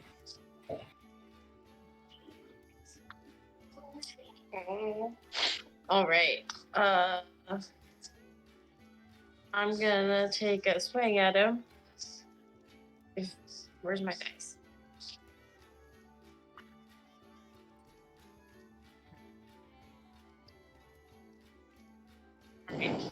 It's not gonna hit. On the first one, Okay. only. Were you Second- close? No. Oh, okay. I rolled like a 3. And the second one was a 4, so. Oof. Okay. So this is. Okay. At least you didn't crit fail. Fair. Oh man. I mean, Yep. Farragut was just hacking this dude up. It only makes sense if he continues to attack in this direction. Okay. Does a 17 hit your armor class, Farragut? No, it does not. Okay. What about a nope? Definitely not a 14. Okay. That's 2 misses from him, and you're back up, Farragut. We're gonna this one more time. Bless. Oh yeah, and I guess that second one has a plus a D4, so And you would still technically have what's it called too, wouldn't you? Like, oh, Like okay. this guy's heck of trapped right now. Okay. Sure. Alright, cool. So that's going to be 2 hits. Okay, The 2 first hits. two. 18 total damage. Is that gonna kill him? It does not. I'm gonna do a level 1 divine smite. I Okay. want this man to die. Okay, that sounds good. Yeah, let me mark it off here on my spell slots. yeah, how mad would you be if I killed him next turn with my fucking ghost hammer? After doing like 90 damage. On his turn, he runs, and I hit him as a reaction. You just punch him, Oh, nice. unarmed strike. I didn't mean to set it up. 8. So only 8 more damage. Okay, that is going to do the job. Yay! Oh. Perfect. You just like sear his eyes out of his eyes like it's This is as, No. as This he is is so divine. fun. I guess I hit him in the Betty face. did the seatbelt slash, and Faragrim did the kettlethel. Oops, now you're blind. I did the holy damage, makes your Yeah, skull burn out. the Ark of Sorry. the Covenant. Is he a I guess I hit him pillar in the of salt face. now? Out of initiative, and I think that this is a good place to stop. Yay. Perfect. That's Can probably we- correct. I'm Can listening, we baby. also- I'm sorry. But Fill in the party with, like, I will give them a brief rundown. I don't want to have to RP everything that happened, but just so they know like what the situation is upstairs without having to repeat it? Yes. Cool. That sounds good. Yes. Yep. Cool. We were captured. You're undercover. I Joey's guess up not there. really undercover, but you know. Yeah, Joey's up there waiting on the main deck. James Bond style, third class spy style. Cool. Yeah. All right. We'll pick up next session at this moment in time. Sick, Woo! nasty, good session, y'all. Yeah, You and went what Right.